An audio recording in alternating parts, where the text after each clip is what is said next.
আচ্ছা, আমাদের এখন আমরা যেটা শুরু করব সেটা হলো মিস ইউজ ফর্ম, অর্থাৎ একটা রং প্রিপোজিশনের ইউজেস থাকবে, এটাকে আপনাকে কারেকশন করতে হবে, অর্থাৎ সঠিক রাইট প্রিপোজিশনটা আপনাকে ইউজ করতে হবে।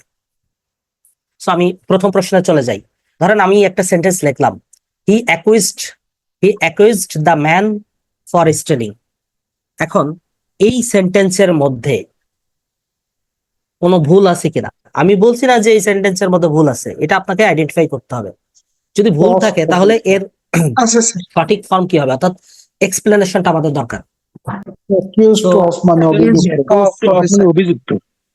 আচ্ছা, Accused of. অ্যাকুইজড কি হবে? accused of Accused of. মানে অভিযুক্ত।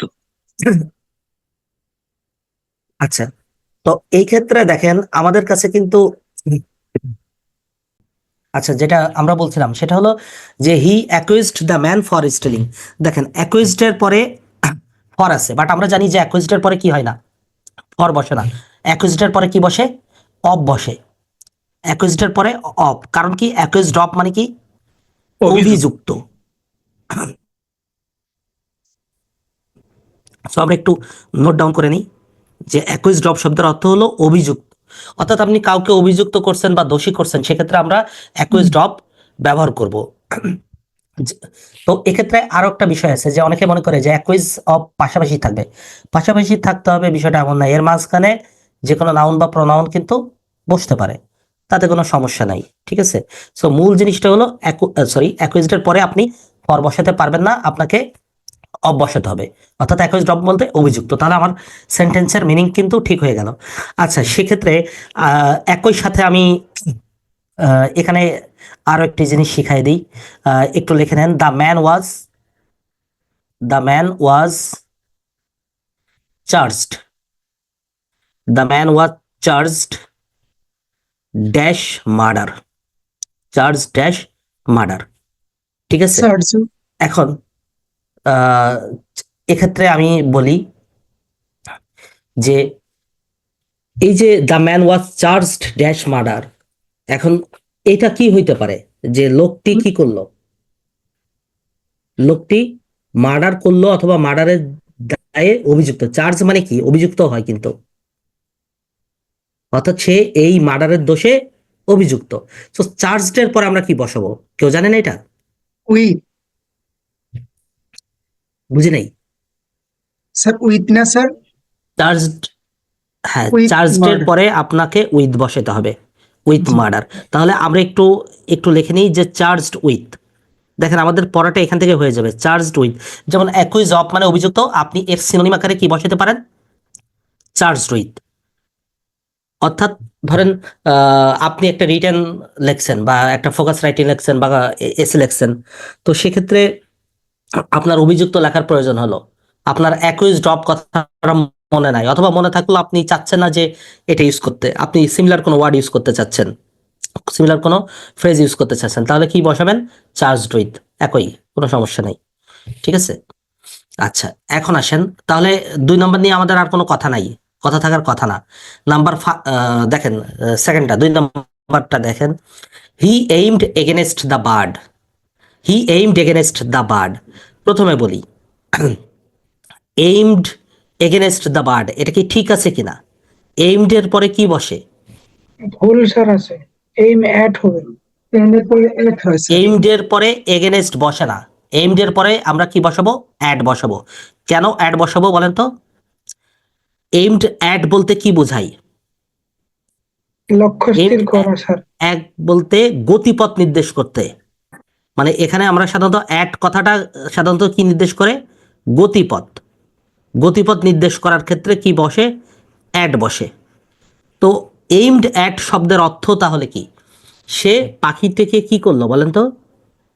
পাখিটিকে লক্ষ্য করলো, তাই তো, অর্থাৎ নিশানা করলো। এইমড অ্যাট শব্দের অর্থ হলো নিশানা করা। নিশানা করা, অর্থাৎ পাখিটিকে সে যদি নিশানা করে তাহলে কি বসবে? এইমড অ্যাট, ঠিক আছে। তবে এক্ষেত্রে আমি একটু আপনাকে বলি, ধরেন এখানে a bird, he dash a bird, এখানে যদি আমি আপনাকে অপশন দিই যে সে পাখিটিকে গুলি করে হত্যা করলো, বা ধরেন আমি যদি বলি যে সে আঘাত করে হত্যা করলো, তাহলে আপনি এখানে কি বসাবেন? অর্থটা যদি এরকম বলি যে সে আঘাত করে পাখিটিকে হত্যা করলো, এইমড অ্যাট বসাবেন কিনা? এইমড অ্যাট মানে কিন্তু নিশানা করা, কিন্তু হত্যা করা না। হত্যা করা কিন্তু এইমড অ্যাট না, এটা শুধুমাত্র নিশানা করা। সেক্ষেত্রে গুলি ছুড়ছে কি ছড়ে নাই, বা এটাতে হত্যা হয়েছে কি হয় নাই, এটা কিন্তু নির্দিষ্ট করে বোঝাবেন না। বাট আপনি যখন হত্যা করা বোঝাবেন, তখন অবশ্যই আপনাকে শর্ট Shoot. ব্যবহার করতে হবে। শর্ট, শর্ট বা শুট যেটাই বসেন না, ঠিক আছে? তাহলে শুট শব্দের অর্থ হলো আঘাত করে হত্যা করা। একটু লিখে নেন, আঘাত করে হত্যা করা এবং হত্যা করা। এবং এক্ষেত্রে একটা বিষয় লিখবেন যে অ্যাট বসে না, শুটের পরে অ্যাট বসে না। অথচ আমাদের দেখেন, আমরা ছোটবেলা থেকে কতগুলো জিনিস একদম অবচেতনভাবে মুখস্থ করে ফেলছি, যে শুট অ্যাট, শুট অ্যাট, এরকম পড়ছি না, শুট অ্যাট করে না। যখন আপনি হত্যা করে ফেলবেন, আঘাত করে হত্যা করে ফেলবেন, তখন আপনি শুট অ্যাট বসাতে পারবেন না। কিন্তু যদি আমি কোনো কারণে এটা লিখেই ফেলি, ধরেন আমি লিখলাম যে রবিন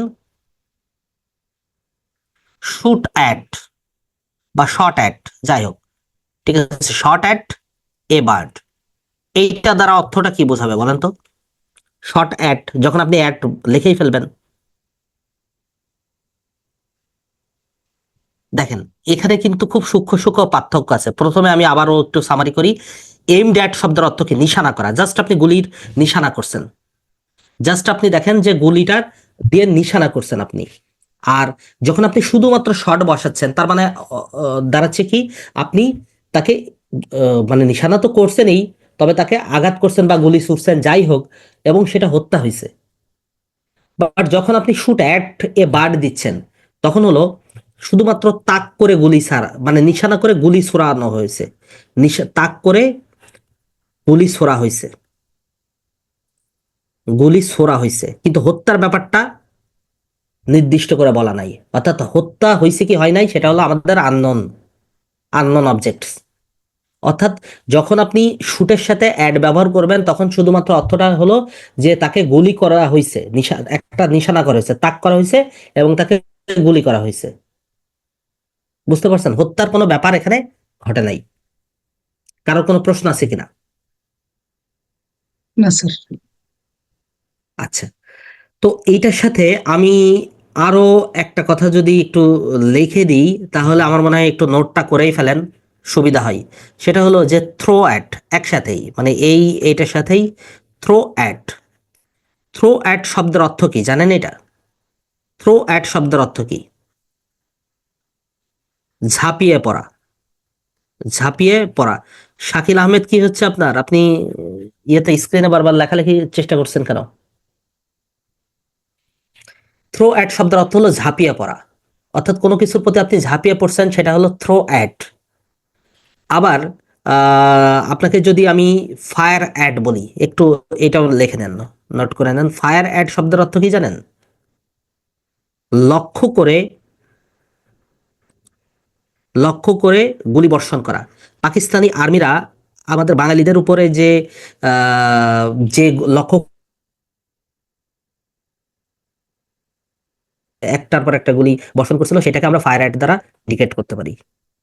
দেখেন, তাহলে আমি একটা শিখতে যে আমাদের কতগুলো শেখা হয়ে যাচ্ছে। একটু এটা যদি আমরা সবাই মিলে একটু আলোচনা করি, একটু ডিসকাশন করি, তাহলে দেখবেন যে এটা মনে থাকবে। আপনি তো খাতায় নোট করবেনই, কিন্তু এটা একটু মনে রাখার ব্যাপার আছে। আচ্ছা, উপরের সেন্টেন্সটাই কোনো প্রবলেম আছে কিনা?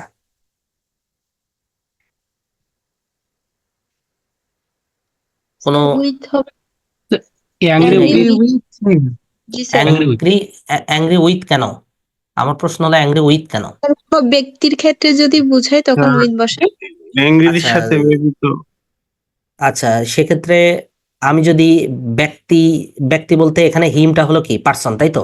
ব্যক্তি। জি স্যার। এটার যদি আমরা কোনো ব্যক্তির সাথে অ্যাংরি বসাই, তাহলে সেক্ষেত্রে আমরা লিখবো হলো অ্যাংরি উইথ, অর্থাৎ এইভাবে নোট করেন, আমার সাথে নোট করে ফেলেন। অ্যাংরি উইথ কোথায় বসাবো? ব্যক্তির সাথে। সংক্ষেপে করবেন, এত ডিটেলস লেখার তো দরকার নাই।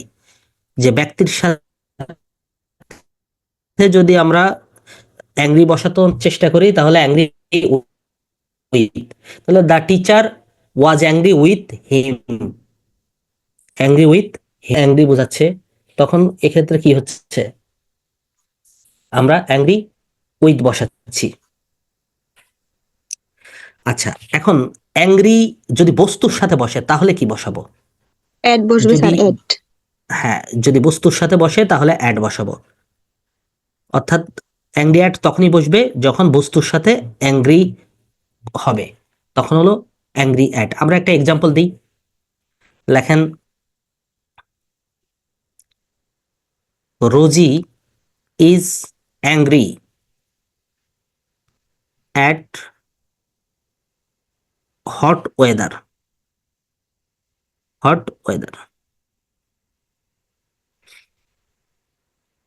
তার মানে এই যে দেখেন, অ্যাংরি উইথ হলো ব্যক্তির সাথে আর অ্যাংরি অ্যাট হলো বস্তুর সাথে। আপনি শুধুমাত্র এই দুইটা জিনিস মনে রাখবেন।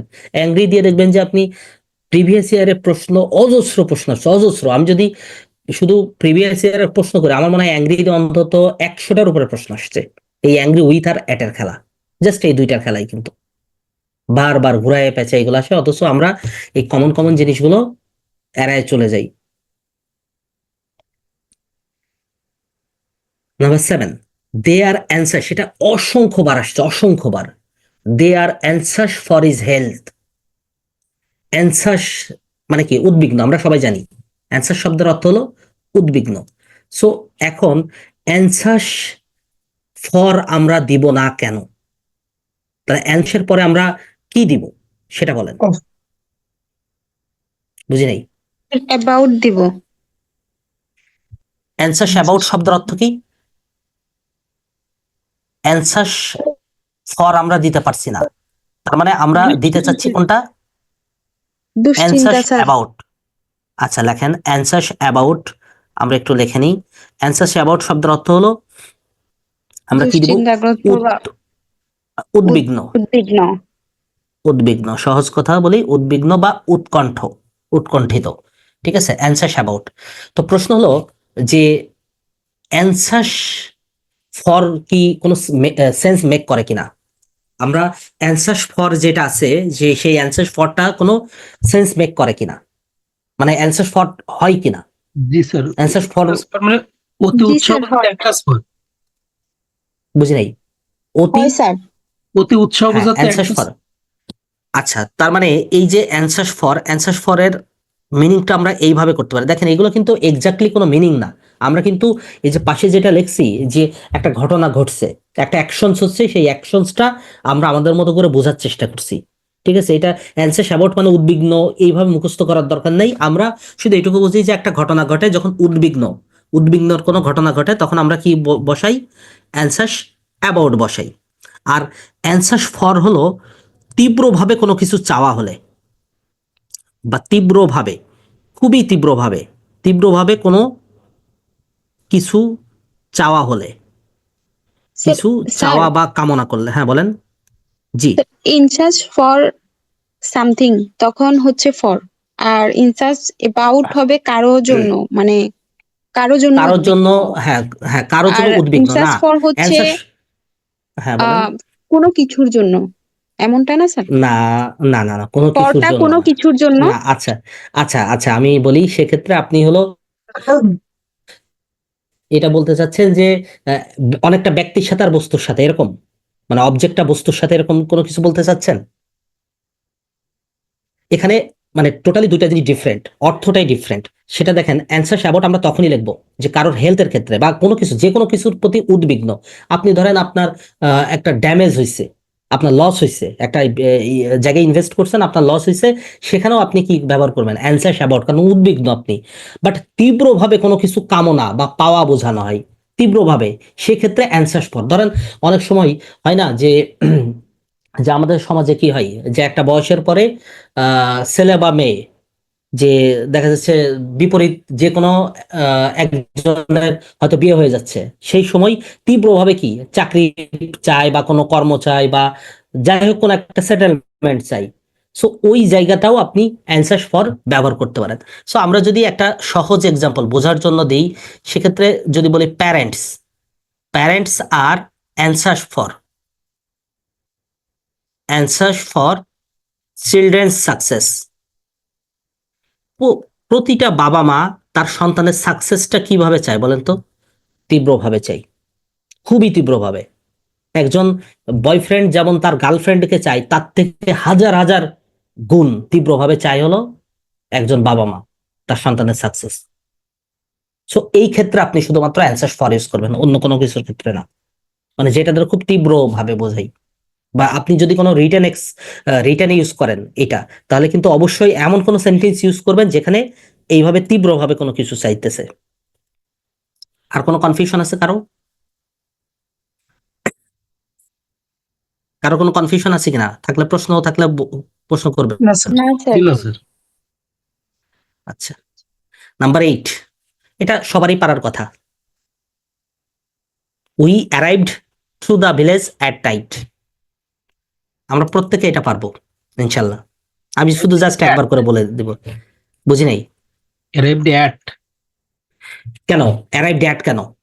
আমি আপনাকে পাল্টা একটা প্রশ্ন করি, আপনি কখনো পড়েন নাই যে ধরেন আমি যদি বলি উই অ্যারাইভ ইন ঢাকা, ঠিক নাও আমি এইমাত্র, বা we arrive in Dhaka, just আমরা ঢাকায় পৌঁছলাম বা পৌঁছাই, লেখি না? বা we are arriving in Dhaka. তাহলে আপনি অ্যাট কেন বললেন?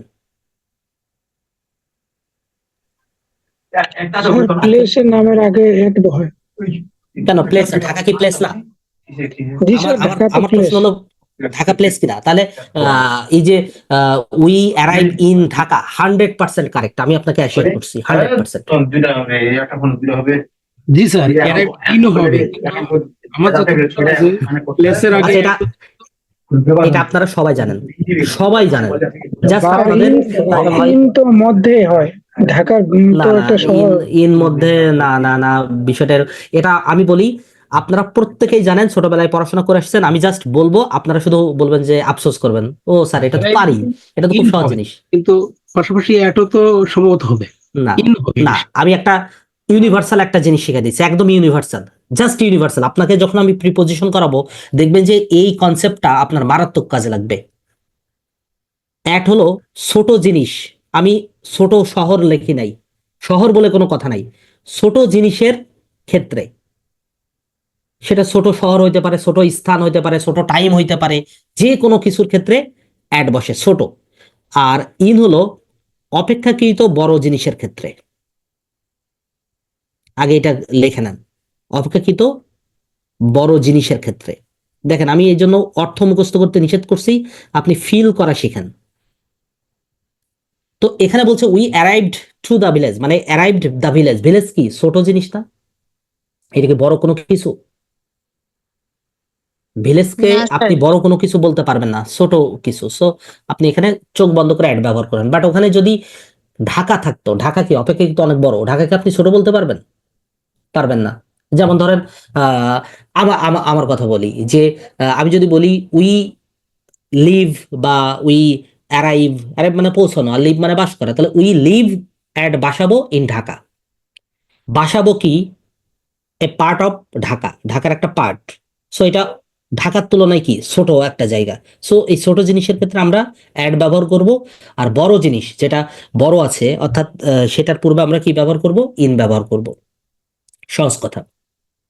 এই এই কনসেপ্টটা অ্যাট আর ইনের কনসেপ্টটা মারাত্মক লেভেলের কাজে লাগবে আপনাকে প্রিপোজিশনে যখন জেনারেল ইউজেস করব, তখন দেখবেন যে কি পরিমাণ রিলেট করতে হবে আপনাকে।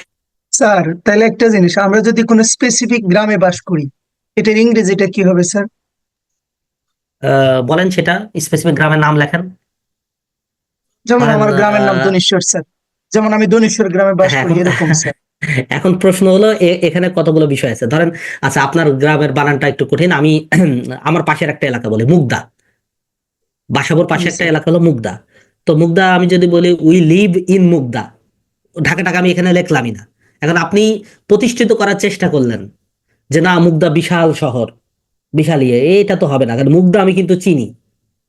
সো সমাজের চোখে যেটা প্রতিষ্ঠিত সেটা ছোট, ওটা তো ছোট জিনিস। সো আপনাকে অবশ্যই ওখানে ইন ব্যবহার, সরি অ্যাড ব্যবহার করতে হবে। এখন আপনি জি, ধরেন লিখলেন অকল্যান্ড, কথার কথা অকল্যান্ড ছিলেন, অকল্যান্ড কি জিনিস? এখন অকল্যান্ড অনেকেই জি জানে স্যার। না। এখন যদিও অকল্যান্ড, অকল্যান্ড অনেক ফেমাস একটা বিষয়, নিউজিল্যান্ডের একটা শহর এবং নিউজিল্যান্ডের সব নিউজিল্যান্ডে থেকে একটা বড় শহর শহর। স্যার অকল্যান্ডে, নিউজিল্যান্ডের ওখানে রাজধানী হলো খেলাধুলা হয় ওয়েলিংটন। বাংলাদেশ। হ্যাঁ, ওয়েলিংটন হলো অকল্যান্ড, তার রাজধানী, নেপিয়ার। রাইট।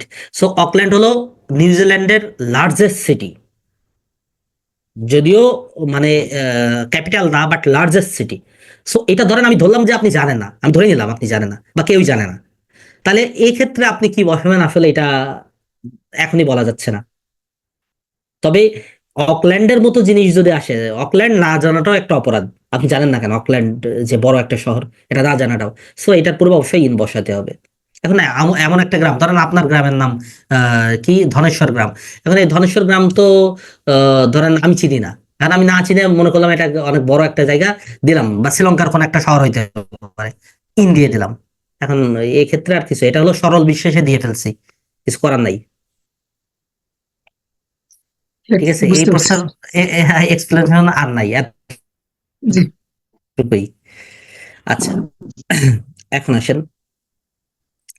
আমরা নেক্সট কোশ্চেনে চলে যাই। He is now ashamed from his assumed of মানে লজ্জিত, assumed conduct, of, ashamed from his conduct বলতে পারবেন? assumed of মানে লজ্জিত। লজ্জিত। সো এই অ্যাসামড এর ক্ষেত্রে হ্যাঁ রাইট, ফ্রম বসে না। ঠিক আছে, আমাকে কি ইউজ করতে হবে? অ্যাসামড, জাস্ট একটাই, কিচ্ছু মুখস্থ করা দরকার নেই। অ্যাসামড অফ, অ্যাসামড অফ শব্দের অর্থ হলো লজ্জিত, লজ্জিত। এখন এই যে লজ্জিত আছে,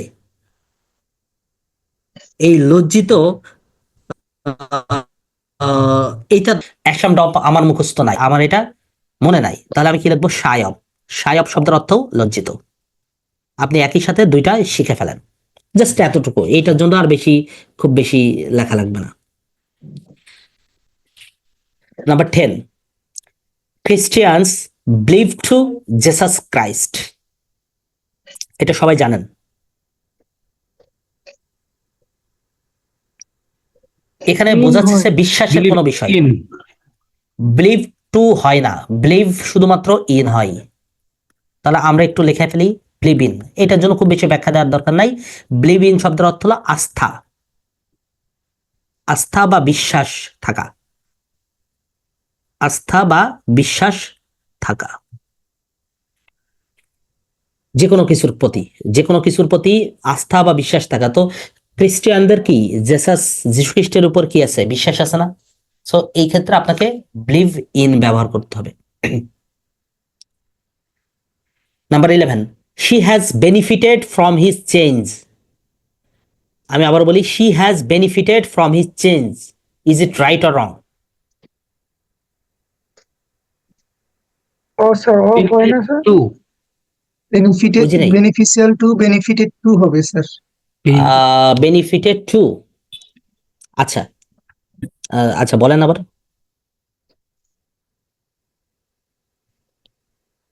so benefited by,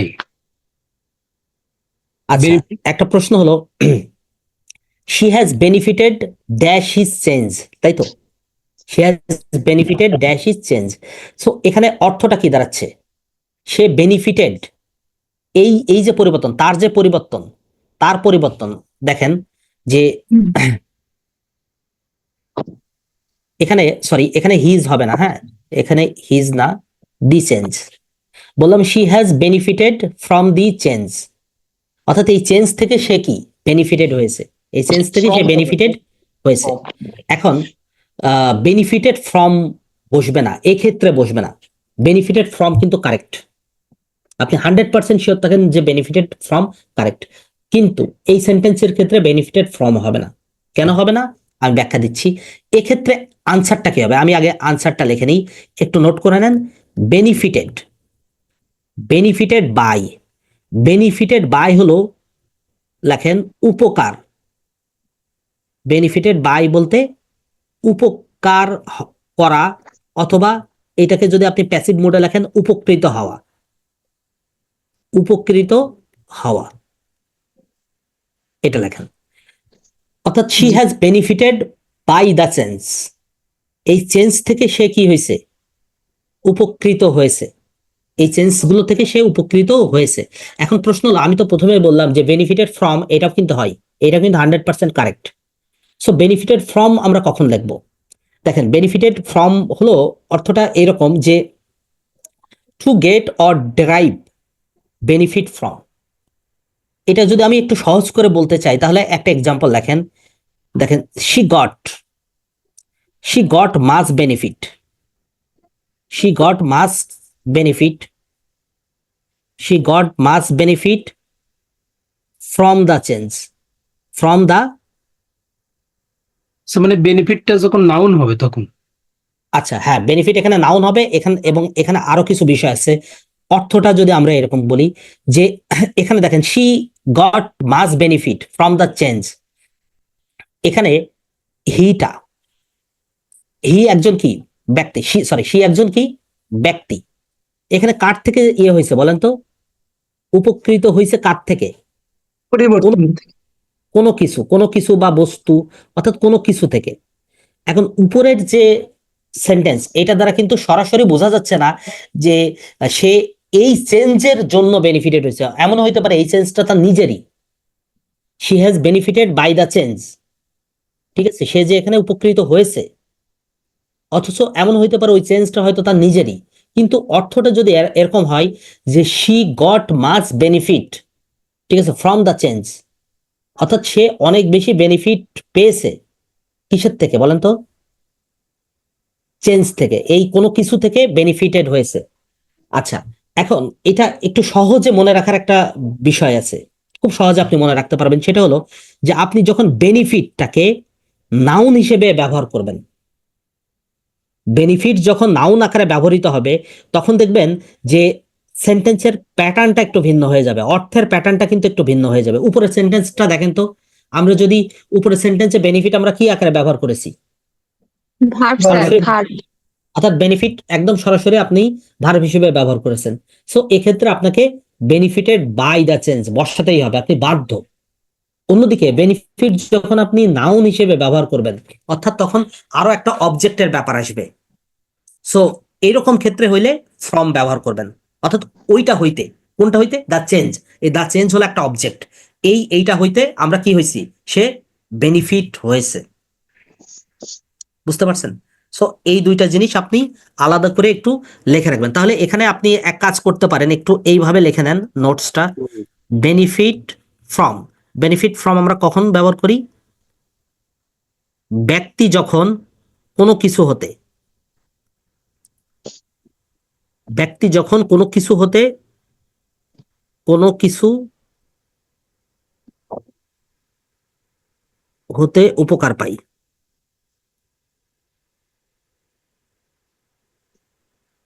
অর্থাৎ বেনিফিট ফ্রম হলো ব্যক্তি যখন কোনো কিছু হতে উপকার পায়, তখন হলো এটা বেনিফিট ফ্রম। আচ্ছা, নেক্সট কোশ্চেন আসেন।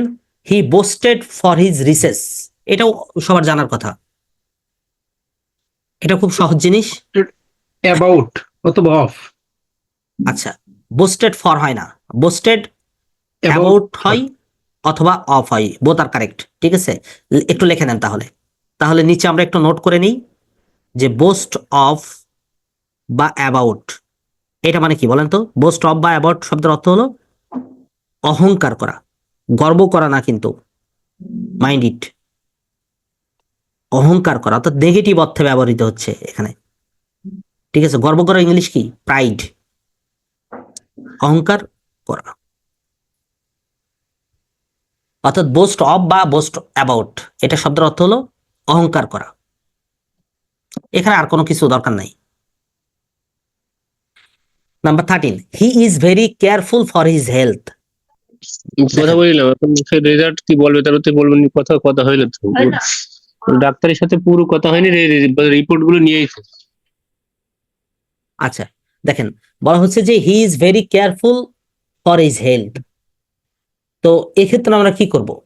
মানে কেয়ারফুল কেয়ারফুল এর পরে কি ফর বসে কিনা? না, Careful কেয়ারফুল of. এর পর ফর বসে না, কেয়ারফুল এর পরে অফ বসে। তো কেয়ারফুল অফ, সতর্ক। কেয়ারফুল অফ বা কেয়ার অফ, না ঠিক আছে, কেয়ারফুল অফ শব্দের অর্থ কি? সতর্ক। এখানে কি সতর্ক অর্থে ব্যবহৃত হচ্ছে? এখানে কি সচেতন। হচ্ছে? যত্ন, সচেতন। এখানে যত্ন। যত্নবান, রাইট, যত্নবান। এই বাংলাটাই মনে হয় ভালো হয়, যে কেয়ারফুল অফ মানে যত্নবান, অর্থাৎ সে তার স্বাস্থ্যের প্রতি খুব যত্নবান। কেয়ারফুল অফ এর আরো একটা ইয়ে আছে, যেমন আমি যদি বলি he is very careful of his studies, এক্ষেত্রে কি মনোযোগীও হয়। কেয়ারফুল অফ বলতে যত্ন বা মনোযোগী। স্টাডিজ এর ক্ষেত্রে হইলে কি হয়তো অর্থটা, তখন কি যত্নবান বোঝাই? তখন হলো মনোযোগী বোঝাই। ঠিক আছে, সো কেয়ারফুল অফ যত্নবান বা মনোযোগ। আচ্ছা, number 14, he came with the train yesterday. He came with, এইটা আমাদের খুবই খুবই খুবই গুরুত্বপূর্ণ বিষয়। বলেন। By sir. By the train. Train, আমরা আমরা সবাই সবাই ছোটবেলায় পড়ছি journey by train, journey by train. So প্রশ্ন হলো আমরা কোথায় কোথায় এই বাই ব্যবহার করি, একবারে নোট করে ফেলবো, আমাদের আর কোনো প্রবলেম হবে না ইনশাল্লাহ। তো বাই এয়ার, এক্ষেত্রে বাই রোড। আচ্ছা, আমরা আমরা একটু করে নোট করি। বাই ট্রেন লিখে ফেলেন, বাই ট্রেন। আমি যেভাবে লিখছি এইভাবে লেখেন, বাই ট্রাম, বাই ট্রাম। কিছুদিন আগে কলকাতায় ট্রামটা বন্ধ করে দিয়েছে না? ট্রাম দুর্ঘটনা, একজন শ্রেষ্ঠ বা অন্যতম শ্রেষ্ঠ একজন বাঙালি কবি মারা গেছেন, জানেন জীবনানন্দ এটা? দাস। জীবনানন্দ দাস। জীবনানন্দ দাস। কলকাতাতেই। হ্যাঁ, তাহলে by boat, journey by boat আমরা ছোটবেলা থেকে পড়ে এসেছি। তারপরে বাই এরোপ্লেন, এরোপ্লেন। আচ্ছা, ল্যান্ডের ক্ষেত্রে অনেক সময় আমরা যে ইন্ডিয়ায় যাই না, বলি না যে কি মাধ্যমে যাচ্ছি, বাই ল্যান্ড, বাই ল্যান্ড। তারপরে সির ক্ষেত্রে কি হয়, বাই সি, সাগরের মাধ্যমে যাচ্ছি। তারপরে কি বলি, বাই এয়ার। তারপরে আরো কি বলি, বাই এয়ার বলি, বাই বাস বলি নাকি, বাই বাস বলি। এখন আমরা এইগুলো কি অন্য কোনো কিছু ক্ষেত্রে বসাইতে পারি কিনা? যেমন ধরেন ফুট, ফুটের ক্ষেত্রে মানে পায়ের মাধ্যমে হেঁটে যাচ্ছি, তাহলে কি বাই ফুট নাকি on On, sir. Foot. On foot, on foot.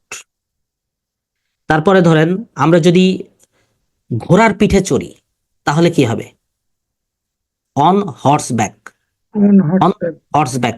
একটু মনে রাখবেন, এখানে কিন্তু আপনি বাই হর্স ব্যাক দিলে হবে না, অন হর্স ব্যাক, ঘোড়ার পিঠে। তারপরে আপনি ক্যাবে চড়ে যাচ্ছেন, ক্যাবে চড়ে গেলে in a cab, in a cab. ঠিক আছে, তারপরে ধরেন আপনি মোটর কার, মোটর কার কিন্তু দুই ভাবেই আপনি ব্যবহার করতে পারেন। একটা হলো ইন এ মোটর কার, আরেকটা ইন এ অন মোটর, না, আরেকটা হলো by motor car, by motor car. তবে সেই ক্ষেত্রে বিষয় আছে, বিষয়টা আমি পার্থক্য দেখছি, পার্থক্য বুঝতে পারছেন যে বাইয়ের ক্ষেত্রে বাই এ মোটর কার হবে না, শুধুমাত্র বাই মোটর কার। বাট আপনি যদি এ ইউজ করতে চান, তাহলে আপনাকে in a motor car use করতে হবে, in a motor car use করতে হবে। সো এখানে যেগুলো আমরা লিখলাম, আমরা যদি এইগুলোই মোটামুটি মনে রাখতে পারি, তাহলে দেখবেন যে আমাদের এই বাই সংক্রান্ত প্রবলেম কিন্তু কমে যাবে। আমরা তো পড়লে কি আরো অনেক আছে, বাট ওইগুলো প্রয়োজনীয় না। বুঝতে পারছেন আমার কথা? হলো যে দেখেন, যে চাকরির পড়াশোনা, আমি গতকালকেও বলেছি, আমি সবসময় বলি যে আপনি কতটুকু পড়লেন এটা গুরুত্বপূর্ণ না, কতটুকু বাদ দিতে পারবেন এটাই গুরুত্বপূর্ণ। সো কোশ্চেন গুলো অ্যানালাইসিস করতে হয়। আমি আপনাদেরকে যদিও কাজটা সহজ করে দিচ্ছি, কিন্তু আমি রিকোয়েস্ট করব যে আপনারা নিজেরা প্রতিদিন একটা করে কোশ্চেন হলেও দেখবেন, একটা করে কোশ্চেন। ধরুন ইংলিশ পার্টটা আপনি প্রতিদিন একটা করে দেখলেন, একটু আধা ঘন্টা সময় নিয়ে একটু দেখলেন যে আসলে কি কোন ধরনের কোশ্চেন করছে, এবং গত বছরের সাথে এই বছরের মিল কেমন, অমিল বা কেমন, এগুলো একটু দেখবেন। আস্তে আস্তে সাজেশনসটা নিজেই তৈরি করতে পারবেন। আচ্ছা, next question, I have a great confidence to him. Confidence to হয় না, কনফিডেন্স কি হয়, ইন হয়। কনফিডেন্স ইন, কনফিডেন্স ইন মানে কি বলেন তো? Sir, বুঝি নাই, confidence of confident, G. Confidence in, confidence in শব্দের অর্থ হলো আস্থা অথবা আত্মবিশ্বাস। আগে লেখেন, আমি ব্যাখ্যা দিচ্ছি। স্যার কনফিডেন্ট অন হবে। কোনটা? কেন কনফিডেন্স ইয়ে অন হবে কেন, হবে না। অন হবে কেন? শোনেন, বিভিন্ন বইতে বিভিন্ন জায়গায় ভুল আছে, বুঝতে পারছেন? আমাদের চাকরি পরীক্ষায় দেখবেন যে অনেক প্রশ্ন অনেক কনফিউশন আছে। আমি এই যে কনফিডেন্স ইন লিখলাম না, এগুলো আপনি কোথায় পাবেন? টিজে ফিটিগেটস এর একটা বইতে পাবেন, তারপরে আপনার মাইকেল এ সোয়ানের একটা বইতে পাবেন, সোয়ানের একটা বই আছে, অথবা আপনার হলো রেমন্ড মার্ফির একটা বই আছে। ওই বইগুলো মার্ফির বইতে খুঁজে দেখবেন যে কনফিডেন্স ইন, প্রত্যেকটা জায়গায় কনফিডেন্স ইন লেখা আছে। সো আমরা বাজারের অনেক বইগুলো পড়ি, ওখানে কিন্তু অনেক ভুল থাকে। আপনার যখন চাকরি প্রার্থীদের যখন প্রশ্ন করা হয়, বুঝতে হবে যে প্রশ্ন করছে কারা। তারা কিন্তু আমাদের মতো সাধারণ পাবলিক না। সো এই বিষয়গুলো একটু খেয়াল রাখবেন। প্রত্যেকেই কিন্তু যারা প্রশ্ন করছে, ম্যাক্সিমাম মানুষই হলো ডক্টরেট করা। সো ওনারা কিন্তু যখন ইয়ে করছিলেন, মানে ডক্টরেট মানে পিএইচডি করতে যেয়ে কিন্তু হয়তো জিআরই পড়াশোনা করছে, জিম্যাট পড়ছে, স্যাট পড়ছে, এটসেট্রা এটসেট্রা। সো স্যার আমি ভার্বের সাথে ওনারা বলছিলাম, কনফিডেন্ট, আচ্ছা, না কনফিডেন্ট অফ। না, কনফিডেন্ট অফ না, আমরা কনফিডেন্স ইন মানে হলো আস্থা বা যদি আত্মবিশ্বাস। ভার্বের সাথে আমি বলি, ভার্বের সাথে বললে কি ইন হবে? Verb confident in. কনফিডেন্ট কি ভার্ব হয়? প্রথমে বলেন। না কনফিডেন্ট কি স্যার, ভার্ব এটা হয়? অ্যাডজেক্টিভ। নাউন হয়। হ্যাঁ, অ্যাডজেক্টিভ। না না, রাইট, আর adjective. কনফিডেন্স হলো অ্যাডজেক্টিভ, নাউন। না, নাউন। কনফিডেন্ট না, ওইটা হয় না। কনফিডেন্স। আপনি কনফিডেন্ট ইন বলেন আর কনফিডেন্স ইন যেটাই বলেন, ওই কনফিডেন্স ইনই হবে, ইন হবে না স্যার? আচ্ছা, থ্যাংক ইউ। ইন হবে। আচ্ছা, সেক্ষেত্রে আমি এখানে একটা সেন্টেন্স দিব, একটু সবাই একটু লিখে নিয়েন, নোটটা করে নিয়েন। লেট মি টেল, মানে এই প্রশ্নটা অনেক এইভাবে এক্সাম্পলটা আসে নাই। এক্সাম্পল এসেছে চাকরি পরীক্ষায়, বিভিন্ন এক্সাম্পল এসেছে, বাট এইভাবে এক্সাম্পলটা হুবহু এইভাবে আসে নাই। আমি একটু লিখে দিচ্ছি, let me tell you something in confidence.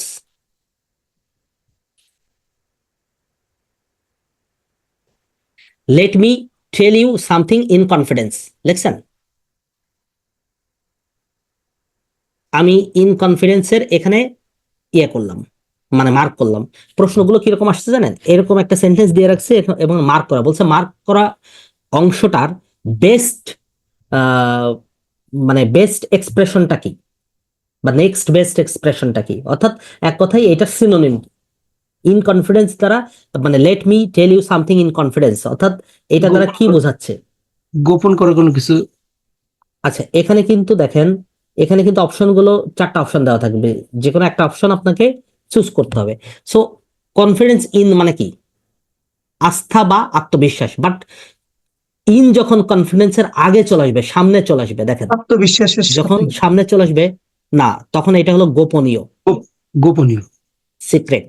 গোপনীয় বা সিক্রেট বা গোপন, এক কথায় গোপন বোঝায়। তখন কিন্তু আত্মবিশ্বাসের কিছু নাই, তখন হলো একদম সরাসরি অর্থটা হলো সিক্রেট।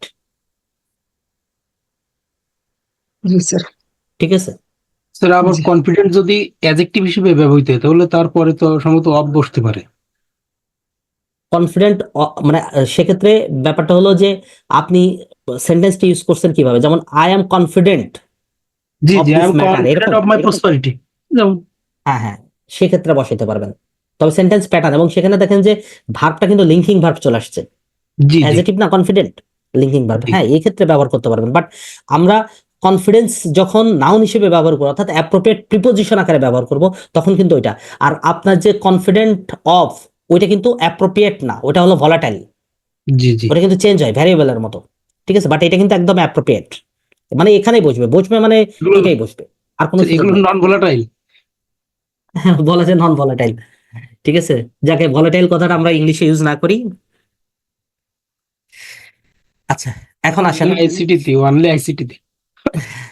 আইসিটি আছে, বিজনেস আছে, অনেক কিছুতেই আছে। আচ্ছা, আসেন যে 18, we must confirm to the rules, বলেন। কনফার্ম টু শব্দের অর্থ কি? মানে কনফার্ম শব্দের অর্থটা আমরা কি বোঝাইতে চাচ্ছি? কনফার্ম টু মানে স্যার কি, স্যার? আবদ্ধ। কিন্তু কনফার্ম উইথ মানে আচ্ছা, হচ্ছে সেক্ষেত্রে সম্মত হওয়া। আচ্ছা, কনফার্ম উইথ শব্দের অর্থ কি? সম্মত। ও, তাহলে এখানে কি জি। আমি মানে টু বসাবো নাকি কনফার্ম উইথ বসাবো?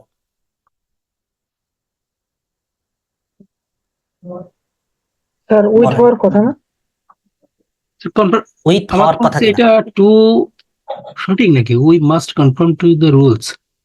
আচ্ছা, আমরা একটু লিখে নিই, তাহলে অটোমেটিক বুঝতে পারবো। কনফার্ম টু শব্দের অর্থ হলো সম্মত হওয়া, একমত হওয়া, এইটাই কারেক্ট। কনফার্ম উইথ বলতে কোনো শব্দ নাই। অর্থাৎ কনফার্মের সাথে আপনি একদম 100% মনে রাখেন যে কনফার্মের সাথে আমাদের উইথ বসার কোনো সুযোগ নাই। আপনাকে যদি দেখেন, আপনি যদি সম্মত অর্থ দিবেন এবং উইথ বসাবেন, উইথ ব্যবহার করে সম্মত অর্থ দিবেন, মানে একমত হইছি, সেক্ষেত্রে আপনি আর কনফার্ম ব্যবহার করতে পারবেন না। তখন আপনাকে ব্যবহার করতে হবে comply, G sir, comply with মানে সম্মত হওয়া। সম্মত।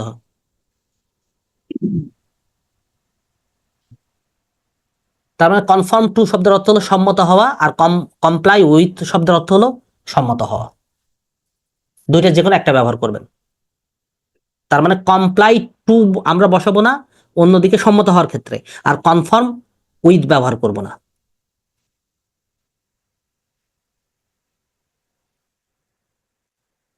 এটাও আমরা জানি, আমরা যে ছোটবেলায় বিভিন্ন মানে লেটার গুলো লিখতাম, ওখান থেকে একটু চিন্তা করলে হবে। I congratulate you for your great success, is it right or wrong?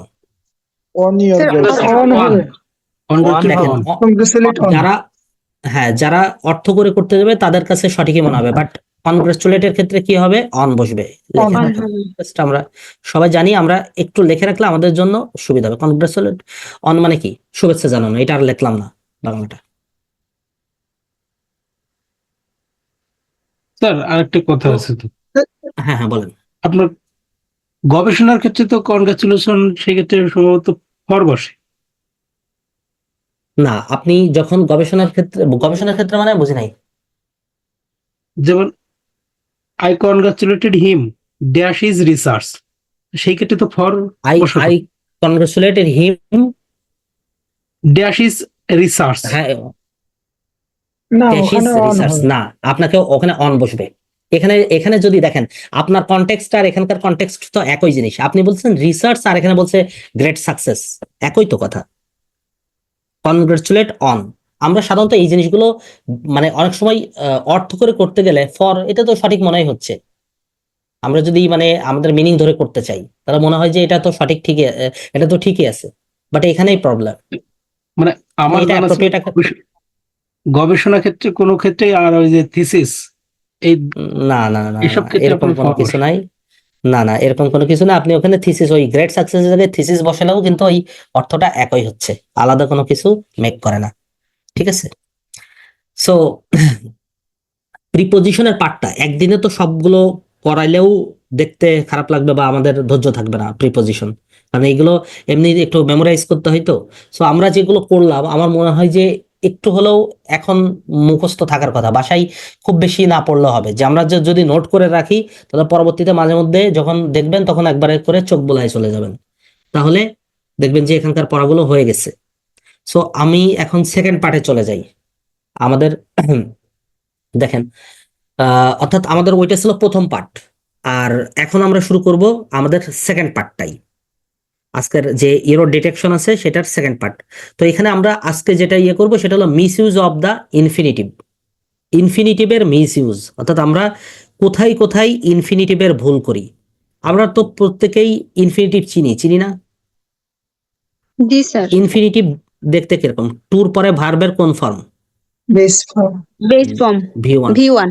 Base form. কেউ আবার প্রেজেন্ট ফর্ম বলে ফেলেন না, এটা কিন্তু বেস ফর্ম। ঠিক আছে? প্রেজেন্ট ফর্ম আলাদা জিনিস।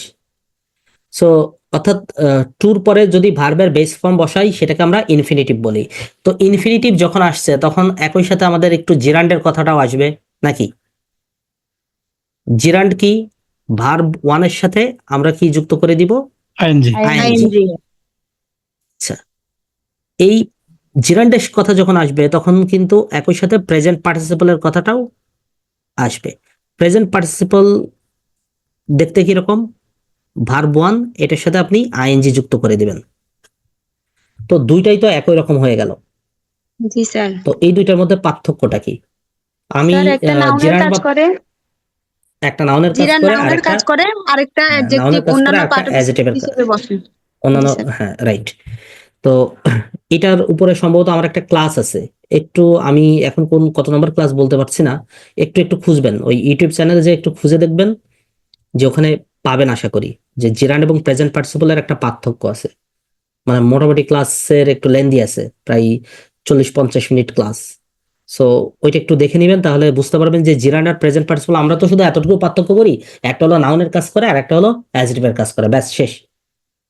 এর থেকে আরো অনেক কিছু আছে, কারণ জিরান্ড এবং প্রেজেন্ট পার্টিসিপল থেকে কিন্তু বিসিএস এর নিয়মিত প্রশ্ন হয়, একদম নিয়মিত প্রশ্ন হয়।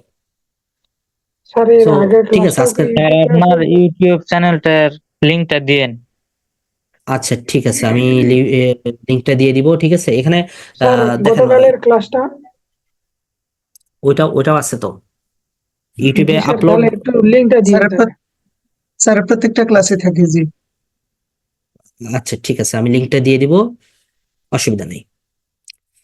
আচ্ছা,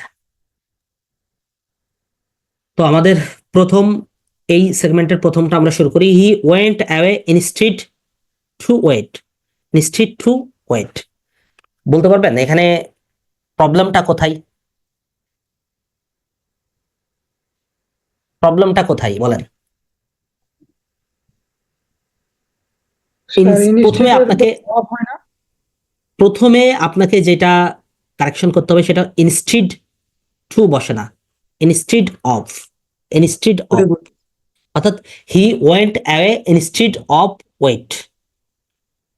এবার কি ঠিক আছে? জি স্যার। না, তারপরেও ঠিক নাই, কারণ অফ যখন থাকবে অপেক্ষা- তখন ওয়েটিং হবে। ওয়েটিং হয়ে যাবে, ভার্বটাকে জি, স্যার। আইএনজি করে দিতে হবে।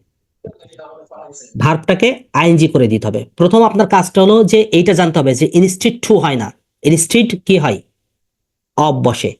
আর অফ এমন একটা প্রিপজিশন, ঠিক আছে, আমি একটা ইউনিভার্সাল রুলস লিখে দিচ্ছি, দেখবেন এটা আপনার ক্ষেত্রে খুবই কাজে দিবে, খুবই কাজে দিবে।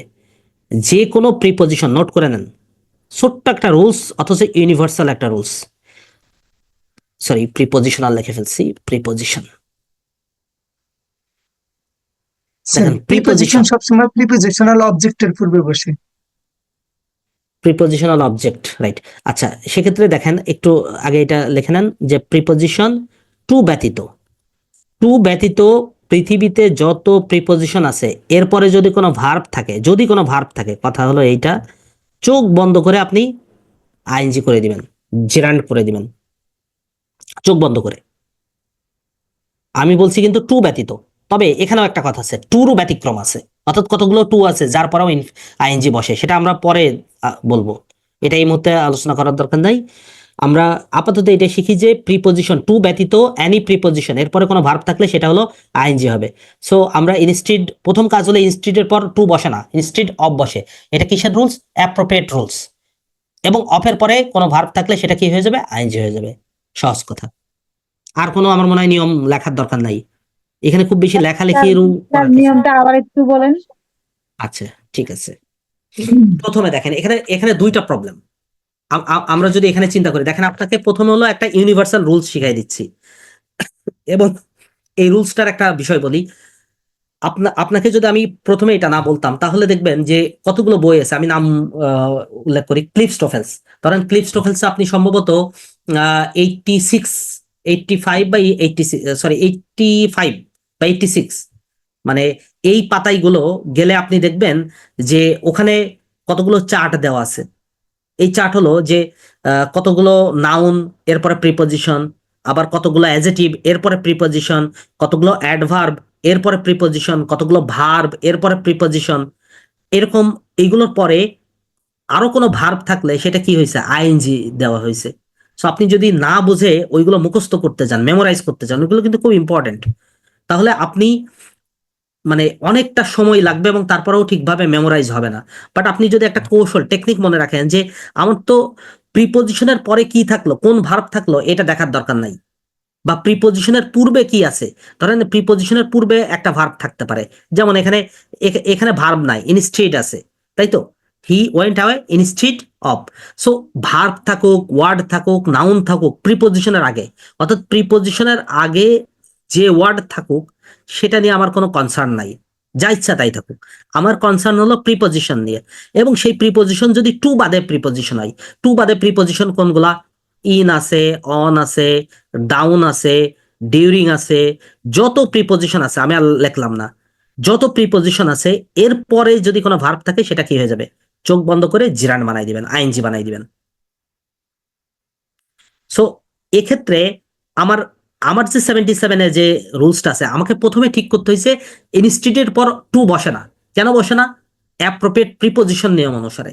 অ্যাপ্রোপ্রিয়েট প্রিপোজিশনে বলা হচ্ছে যে তুমি টু বাবা ইনস্টিটিউটের পর বসতে পারবা না। ইনস্টিটিউটের পরে কে বসবে? অফ বসবে, ঠিক আছে, অর্থাৎ ইনস্টিড অফ ফিক্সড। এখন আপনি ওই যে বললেন যে টু ব্যতীত যে কোনো প্রিপোজিশনের পরে অফ বসে না, অফ হয়তো। সো যে কোনো প্রিপোজিশনের পরে কোনো ভার্ব থাকলে, ওয়েটটা তো ভার্ব, সো ওইটাকে কি করে দিতে হবে? নাউন বানাই মানে জিরান্ড বানাই দিতে হবে। এই জন্য আমরা আইএনজি করছি। এবার কি ক্লিয়ার? জি sir. Number 77, he is quite capable to do that. Capable to বসবে না, ক্যাপাবল কি বসবে? ক্যাপাবল অফ ক্যাপাবল অফ আর একদম ডুইং। মুখস্থ, ঠিক আছে। এখন প্রশ্ন হলো, ক্যাপাবলের পরে অফ বসছে, আমার প্রথম কাজ কিসের নিয়মে? Doing that. অ্যাপ্রোপ্রিয়েট, আমাকে বাধ্য করছে। আর জি। অফের পরে অফ থাকার কারণে কি?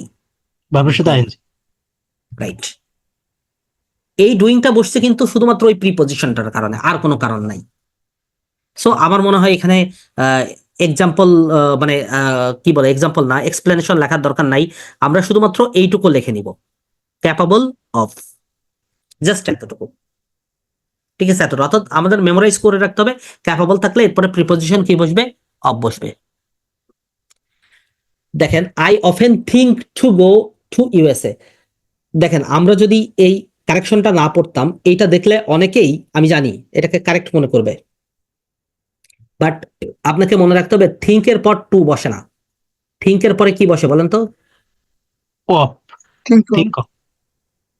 Think Think about. অ্যাবাউট অথবা থিঙ্ক অফ, ঠিক আছে, দুইটাই একই। তো আমাকে প্রথমেই চিন্তা করতে হবে যে হয় থিঙ্ক অ্যাবাউট বসবে না থিঙ্ক অফ বসবে, এবং অফ বা অ্যাবাউট এরপরে কোনো ভার্ব থাকলে কি হয়? আইএনজি, ভার্বের সাথে ING. ING.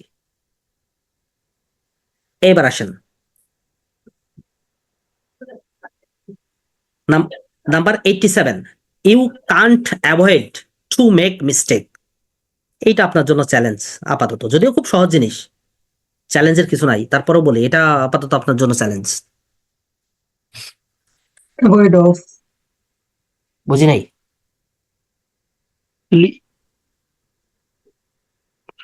Not to make. Not to make না, নট টু মেক এর কিছু নাই। মেকিং হবে স্যার, মেকিং হবে, মেকিং।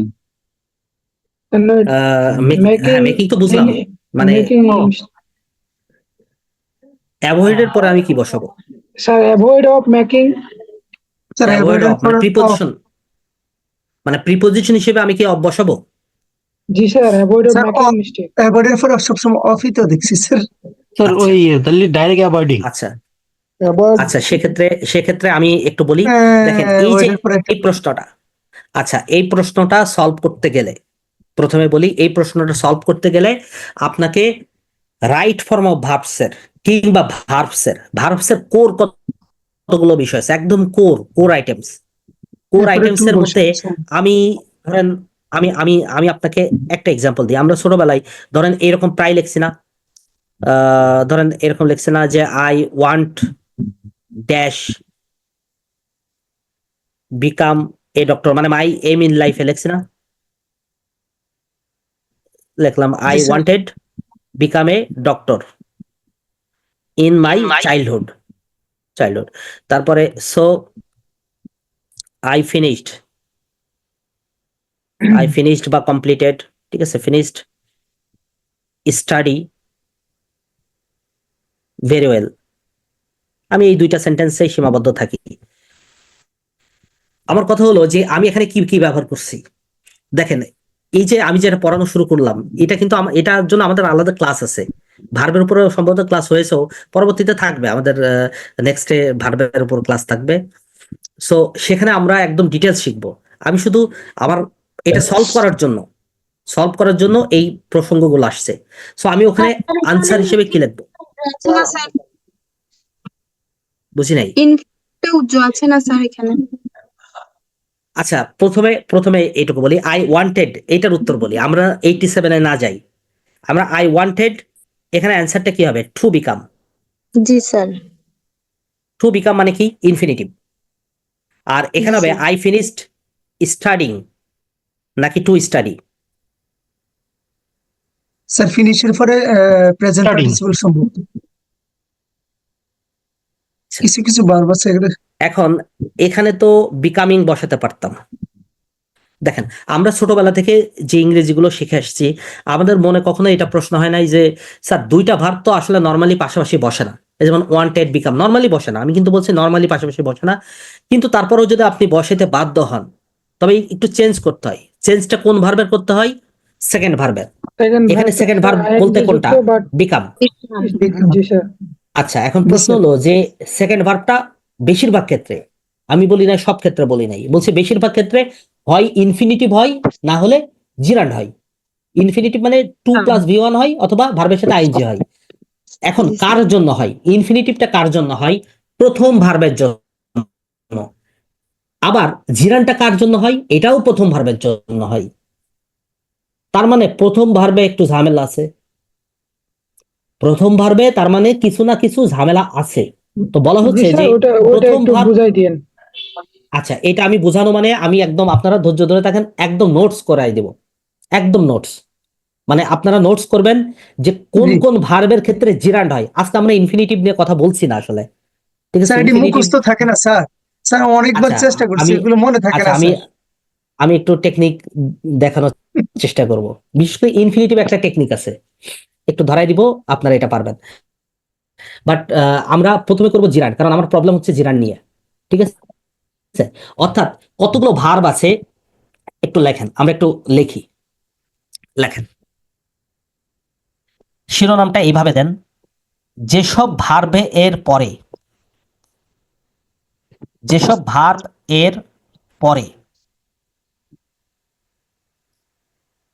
জিরান্ড বসে, অর্থাৎ জিরান্ড মানে কোনটা বলেন তো? ভার্ব প্লাস আইএনজি, সরাসরি এটা লিখলাম। হ্যাঁ, যেসব ভার্বের পরে ভার্ব প্লাস আইএনজি বসে, অর্থাৎ জিরান্ড বসে, কোন ভার্বগুলোর পরে?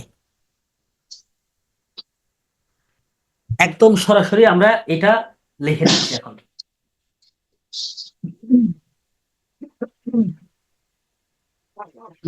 মন পাইছে রায়হান ভাই। আচ্ছা, যেমন মাইন্ড একটা ভার্ব আছে স্যার। অনেক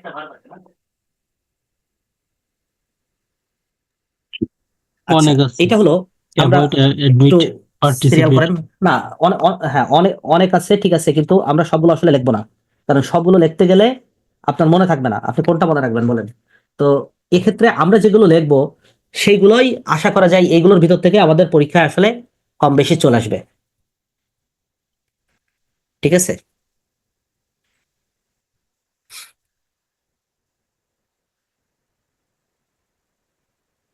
লেখেন অ্যাডমিট, সিরিয়াল বাই সিরিয়াল, আমি যেভাবে লিখছি সেইভাবে লেখেন। অ্যাডমিট ডিলে, অর্থাৎ আপনার খাতাকে মোটামুটি 3টা অংশে বিভক্ত করলে, 3টা বা 4টা অংশে বিভক্ত করলে হবে। অ্যাডমিট ডিলে, মিস, তারপরে রিপোর্ট, তারপরে ধরেন সাজেস্ট, তারপরে লেখেন অ্যাপ্রিশিয়েট, ডিনাই, পোস্টপোন, তারপর রিসেন্ট, অ্যাভয়েড, তারপরে এনজয়, এনজয়ের পরে ধরেন ক্যান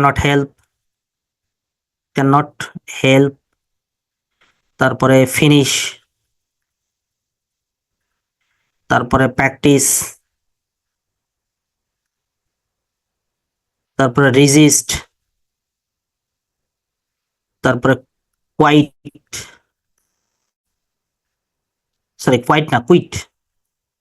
কোয়াইট লিখেন না, হ্যাঁ। তারপরে দেখেন রিজিউম, এটা নিচে লেখেন কনসিডার, তারপরে রিস্ক, মাইন্ড, রিকল, এগুলো লেখেন। অর্থাৎ এই যে ভার্বগুলো দেখছি, admit, appreciate, enjoy, delay, deny, তারপরে can not help, could not help, miss, postpone, finish, practice, resent, avoid, resist, quit, avoid, ঠিক আছে, সাজেস্ট, কনসিডার, রিস্ক, এই যে ভার্বগুলো আছে এই ভার্বগুলো কোথায় থাকে? প্রথম ভার্বে থাকে। এবং এরপরে যদি কোনো ভার্ব হয়, শর্ত আছে, এই ভার্বগুলো থাকতে হবে যে কোনো টেন্সে থাকতে হবে, এনি টেন্স। এবং এরপরে যদি সেকেন্ড কোনো ভার্ব হয়, তাহলে ওই ভার্বটাকে আমরা কি বলবো, কি করে দিব? সরাসরি জিরান্ড বানিয়ে দিব, অর্থাৎ আইএনজি করে দিব। সো এই ক্ষেত্রে আলাদা করে মুখস্থ রাখার টেকনিক নাই। ইনফিনিটিভের ক্ষেত্রে আছে, বাট জিরান্ডের ক্ষেত্রে আসলে নাই। বরঞ্চ একটা টেকনিক আছে, সেটা হলো এইগুলোর সাথে আপনি আইএনজি করতে পারেন, বাট এই আইএনজি কিন্তু এইগুলোর সাথে হবে না। আইএনজি হবে কার সাথে? এর পরবর্তী যে ভার্ব থাকবে সেই ভার্বের সাথে। বুঝতে পারছেন বিষয়টা? তো এখানে দেখেন তো আমাদের কি আছে? অ্যাভয়েড আছে না? অ্যাভয়েড আছে কিনা? তাহলে আমার সেন্টেন্সটা ছিল কি, ইউ কান্ট অ্যাভয়েড। অ্যাভয়েড এর পরে টু বসবে না, বসার সুযোগই নাই, ঠিক আছে? অর্থাৎ এখানে কোনো প্রিপজিশনই বসবে না। অ্যাভয়েড এর পরে সরাসরি কি বসবে? Making. You can't avoid making mistakes. সবাই কি এটা বুঝতে পারছেন না বুঝতে পারেন নাই? জি স্যার, বুঝতে পারছি। একটা শিখতে যাবেন, আমার কথা হলো যে ভাই শিখলে মানে ভালো করে শিখবেন, না শিখলে শিখবেন না। মানে পড়াশোনা হলে, মানে আমার ব্যক্তিগত অভিমত যে পড়লে ভাই ভালো করে পড়বো, না পড়লে পড়বো না, সহজ কথা। সো এক্ষেত্রে আমরা যখন অ্যাভয়েড পাইলাম, শুধু অ্যাভয়েড করে লাভ কি? যে অ্যাভয়েড এর পরে কোনো আইএনজি মানে ভার্ব থাকলে আইএনজি হয়ে যায়, একটাই শিখলাম। বাট এখন আমরা কি পুরো গ্রুপ ধরে, অর্থাৎ যে ভার্বগুলোর পরে জিরান বসে সেই সবগুলো ভার্ব আমরা শিখে ফেললাম। প্রশ্ন হলো এর বাইরেও আছে কিনা? এর বাইরেও দুই চারটা আছে, দরকার নাই এগুলো খোঁজার। ওই দুই চারটার জন্য আপনার হাজার হাজার বই খোঁজার দরকার নাই। আপনি মোটামুটি শিওর থাকেন যে এগুলো পড়লে এখান থেকেই বারবার আপনি প্রিভিয়াস ইয়ার প্রশ্ন দেখবেন যে এখান থেকে আসতে পারেন, ঘুরাই ফিরাই এটাই আসবে, ঘুরাই ফিরাই এখানেই কিন্তু প্রশ্নটা হয়, ঠিক আছে? এই কথা বলছে কে? মিউট করে নাই? দাঁড়ান মিউট করে দিই। বলেন তো কাউকে দেখে মিউট করে ফেলছে। আচ্ছা দেখেন 89, please excuse me to be so late. Sir আরেকবার একটু ওই চারটা ওইটা? একটু বের করেন তো, হ্যাঁ। লিখে নি। অবশ্যই চার্ট, এই চারটা গুরুত্বপূর্ণ। আপনি যদি বলেন যে স্যার এই চারটা 1 ঘন্টা ধরে রাখেন, আমি তাই রাখবো। লেখেন।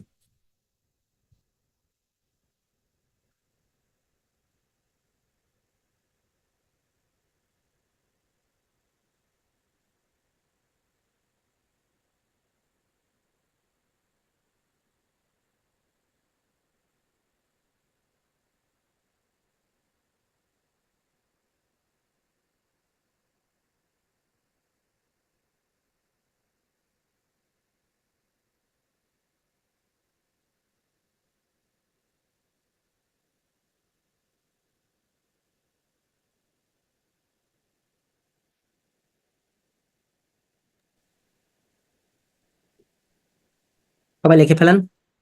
জি স্যার লিখে ফেলছি স্যার। লেখা শেষ হয়েছে? জি স্যার। আচ্ছা জি ঠিক আছে। স্যার। আচ্ছা 89, please excuse me to be so late. এখানে আমি অপশন দিব। আচ্ছা 4টা অপশন না, অনলি 2টা অপশন দিব। মানে 4টা অপশনের মধ্যে 2টা সাধারণত এমনি হয় না, বাকি 2টা এসে ডেড এন্ডে এসে দাঁড়ায়। এর মধ্যে যে কোনো একটা বলতে পারলেই এটা হলো কারেক্ট, তাই তো? সো যারা এই প্রশ্নের উত্তর দিতে পারবেন তাদেরকে আমি কথা দিলাম, যদি আপনাদের সুযোগ হয়, ঢাকায় যদি ফোন দিবেন আমি তাকে 1 কাপ কফি খাওয়াবো, যদি এই কোশ্চেনটার উত্তর সঠিকভাবে দিতে পারেন। খুব সহজ একটা সেন্টেন্স, খুবই সহজ, বাট এত কঠিন কঠিন সেন্টেন্সে অফার দিলাম না, বাট এটাতে দিলাম কেন, কারণ এখানে একটা টুইস্ট আছে এবং ব্যাখ্যা দিতে হবে। কিন্তু আপনি দুইটার ভিতর একটা বলে দিবেন, একটা হয়ে যাবে, আমি কিন্তু এটা ইয়ে করবো না। স্যার প্লিজ Explanation এক্সকিউজ শুরু। মি, বিইং আচ্ছা আমি বিং আচ্ছা আমি বিং আচ্ছা আমি অপশনটা দিই, প্লিজ এক্সকিউজ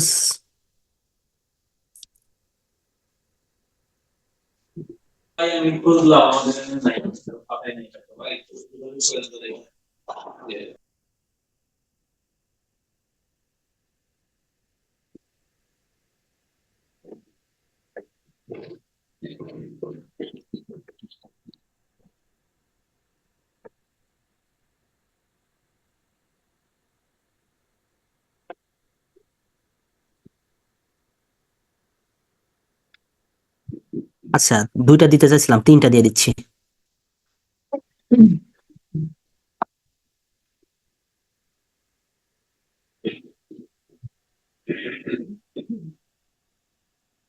করবি C number answer sir, C number correct. Sir C number মনে হচ্ছে স্যার। বুঝি নাই, আমরা বলি না why are you being C late, number. Sir why are you being late এরকম বলি স্যার, সেই ক্ষেত্রে সি নাম্বার মনে হচ্ছে। আচ্ছা আচ্ছা সি নাম্বার মনে হচ্ছে, কিন্তু এক্সপ্লেনেশন কিন্তু হয়নি। এক্সপ্লেনেশন আমি এটা চাই নাই, এখনো অপশন আছে, বলেন, অফার আছে এখনো, জান। Please excuse me to be soon. প্রথম যে বিষয়টা, সেই বিষয়টা দেখেন, এক্সকিউজের পরে, এক্সকিউজ এমন একটা ওয়ার্ড, এটার পর একটা অ্যাপ্রোপ্রিয়েট প্রিপজিশন বসে, সেটা কি বলেন তো? এক্সকিউজ কি? এক্সকিউজ ফর, আমরা বলি না এক্সকিউজ ফর, কোনো কিছুর জন্য এক্সকিউজের ফর ফর বসে। তবে এই ফরটা কিন্তু আমরা অ্যাপ্রোপ্রিয়েট ইউজ না, অর্থাৎ এটা একদম নির্দিষ্ট না।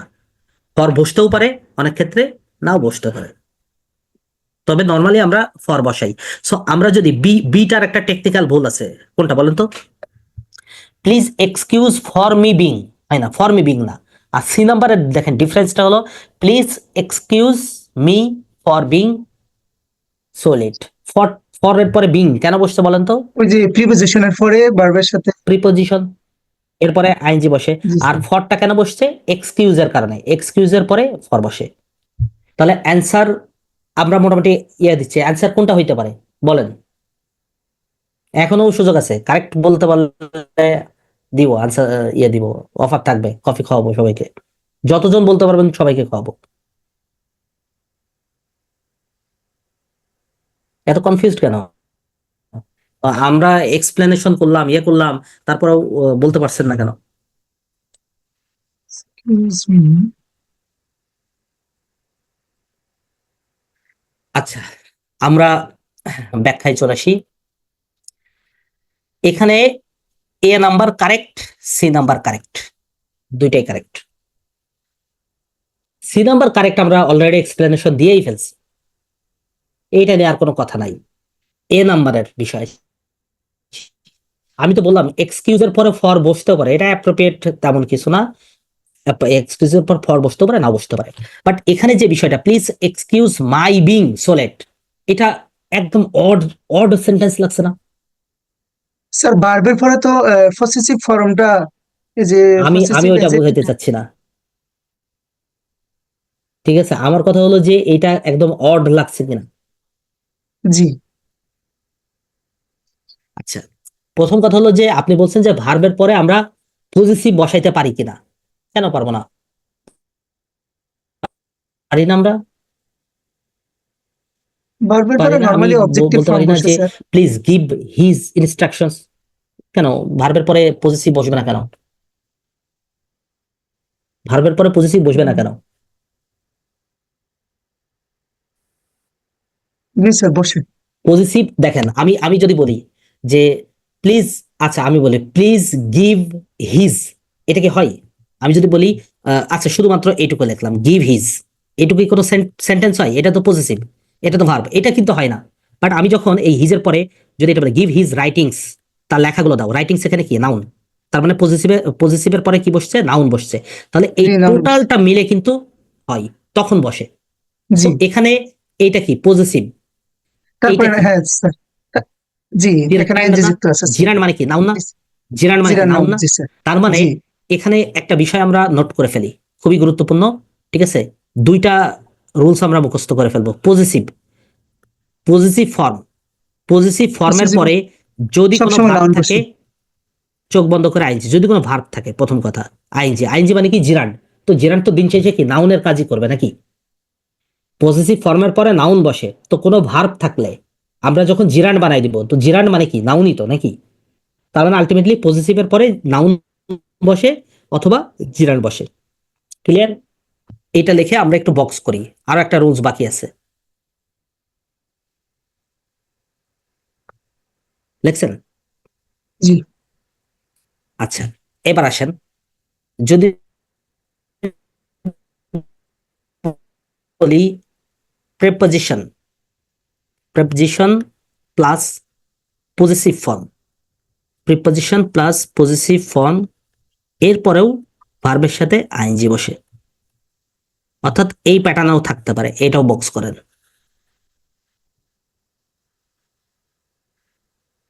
অর্থাৎ পজিটিভ ফর্মের পূর্বে কি বসে? প্রেপোজিশন বসে, এবং পজিটিভ ফর্মের পরে ভার্ব কি বসে?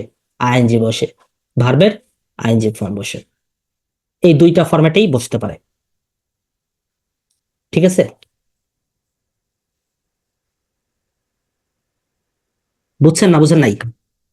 স্যার, এটার উদাহরণটা প্রেপোজিশন প্লাস এটা পসেসিভ ফর্ম প্লাস। এক্সাম্পল দিব। জি জি জি স্যার। যদি বলি he is aware of, aware of শব্দের অর্থ কি? সচেতন, অফ হিজ রাইটিং। প্রিপোজিশন এরপরে কি? পজিটিভ, তারপরে ভার্বের সাথে আইএনজি। ক্লিয়ার? জি sir.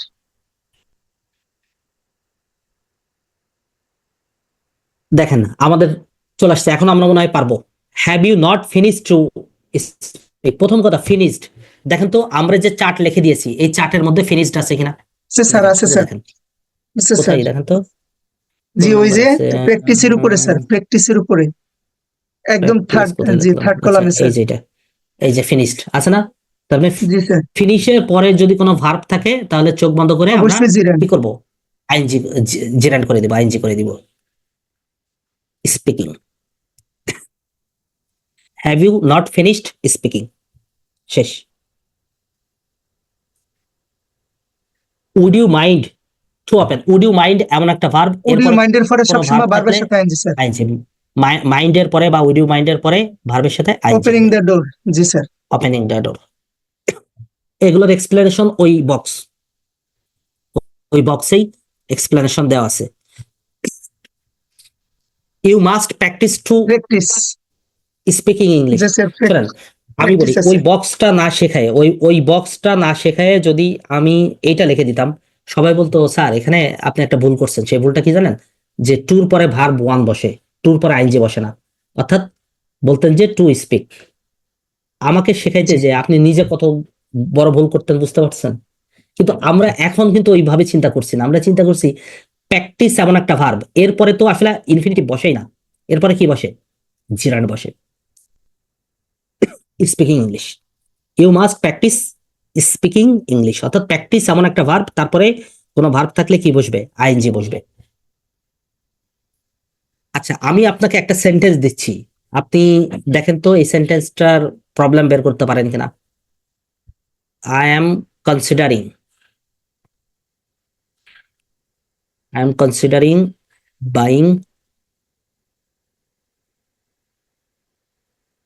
FZS V3. I am considering buying FZS V3. অনেকে প্রশ্ন করতে পারেন যে FZS V3 কি? জানেন? সবাই জানেন এটা? মোটরসাইকেলের ইয়ে স্যার। মোটরসাইকেল মানে ইয়ামা Yamaha ব্র্যান্ডের কোম্পানি স্যার, মোটরসাইকেলের জাপানি। এফজেড একটা সিরিজ, ঠিক আছে, জাপানি না, ইন্ডিয়া নিয়ে এখন সব। যাক, আমি একটু বাইক লাভার তো এক্সাম্পলটা দিলাম। তো I am considering buying FZ V3, এই সেন্টেন্সে ভুলটা কোথায়?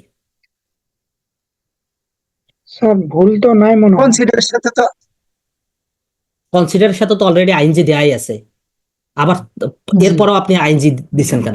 দুইটা আইনজি কেন দিচ্ছেন বলেন? স্যার ডাবল দুইটা স্যার ভার্ব থাকলে তো হবে। আইনজি তো দুইটা হয়ে গেল, আইনজি দুইটা হয়ে গেছে, তার মানে একটা প্রবলেম না? এখানে টু এখানে- বাই হবে নাকি স্যার? তো ভাই, আচ্ছা, সেক্ষেত্রে আমি আবার একটু আমাদের ওই উপরের ইতিহাস ঘেটে আসি। উপরের ইতিহাসে বলছে এখানে প্রথম ভার্বটা consider কি ছিল? আছে। কনসিডার ছিল, তাই তো? কনসিডার, জি, দেখেন তো স্যার। কনসিডার আছে কিনা। আছে আছে? স্যার, আছে স্যার, আছে। আমি কিন্তু এই চার্ট লেখার সময় একটা কথা বলেছিলাম, খুব মনোযোগ দিয়ে শোনেন। এই ভার্বগুলো যে কোনো টেন্সে থাকতে পারে, যে কোনো টেন্সের যে কোনো ফর্মে থাকতে পারে, ভার্বের অস্তিত্ব থাকলেই হয়েছে। এরপরে যদি কোনো ভার্ব থাকুক, যে ভার্বই থাকুক, সেই ভার্বটা কি হয়ে যাবে? আইনজি হয়ে যাবে। সো এখানে এখানে কি বসছে? এখানে কন্টিনিউয়াস আপনি- ফর্মে আছে। আচ্ছা, এখানে কনসিডারিং কনসিডারিং কেন বসাইছেন? এম বসাইছেন না, এম ইজ আর বসাইছেন না, তাহলে প্রেজেন্ট কন্টিনিউয়াস টেন্স বানাইতে হবে না আপনাকে? Continuous sir. বানানোর জন্য এখানে কি ব্যবহার করছেন? আইএনজি। আর এখানে আইএনজি কেন হয়েছে? কনসিডারের কারণে। কনসিডার কনসিডার কারণে আইনজি হয়েছে। এরকম দুইটা আইনজি কেন? 10টা আইনজি থাকলেও কারেক্ট। যদি আপনাকে বসাতে হয়, কথার কথা বলছি, 10টা আইনজিও বসাতে হয়, তাও কারেক্ট। সো এখানে বিন্দু মাত্র ভুল নাই। সো আমরা যদি নিয়ম না জানি, আমাদের যখন অপশনগুলো থাকবে, তখন আমরা কনফিউজড হয়ে যাবো। আচ্ছা, দুইটা আইনজি তো হবে না, কেন হবে না? কনসিডার আইনজি হয়েছে কিসের কারণে? টেন্সের কারণে। আর বাইং আইনজি হয়েছে কনসিডারের কারণে। বুঝতে পারছেন বিষয়টা? দুইটা দুই কারণে হয়েছে। জি স্যার। কারো কোনো কনফিউশন না, আছে স্যার। কিনা? এখানে কনফিউশন আছে? না স্যার। জি না স্যার। আচ্ছা, এবার আসে 94। I do not remember to have seen him. বলেন। রিমেম্বার এমন একটা ভার্ব। স্যার টু হ্যাঁ, বলেন। হ্যাভিং হ্যাভিং হবে স্যার, টু হ্যাভিং কাটা যায়, হ্যাভিং হবে। আচ্ছা, রিমেম্বার এমন একটা ভার্ব, এরপরে ভার্ব থাকলে আইনজি হবে হ্যাভিং, আর হ্যাভিং এর পরে আবার কিন্তু V3 বসে। সো সেই হিসেবে সিন ঠিক আছে। বুঝতে পারছেন? অনেকে আবার পণ্ডিতি করবে। কি পণ্ডিতি করবে জানেন? যে I do not remember seeing him মেরে দিবে। দিবে না? দিবে কিনা? জি স্যার, দেবে। আচ্ছা, সেটা কি ভুল কিনা? স্যার, হ্যাঁ, বলেন। পারফেক্ট পার্টিসিপলের মতো হয়ে গেল না? Having scene.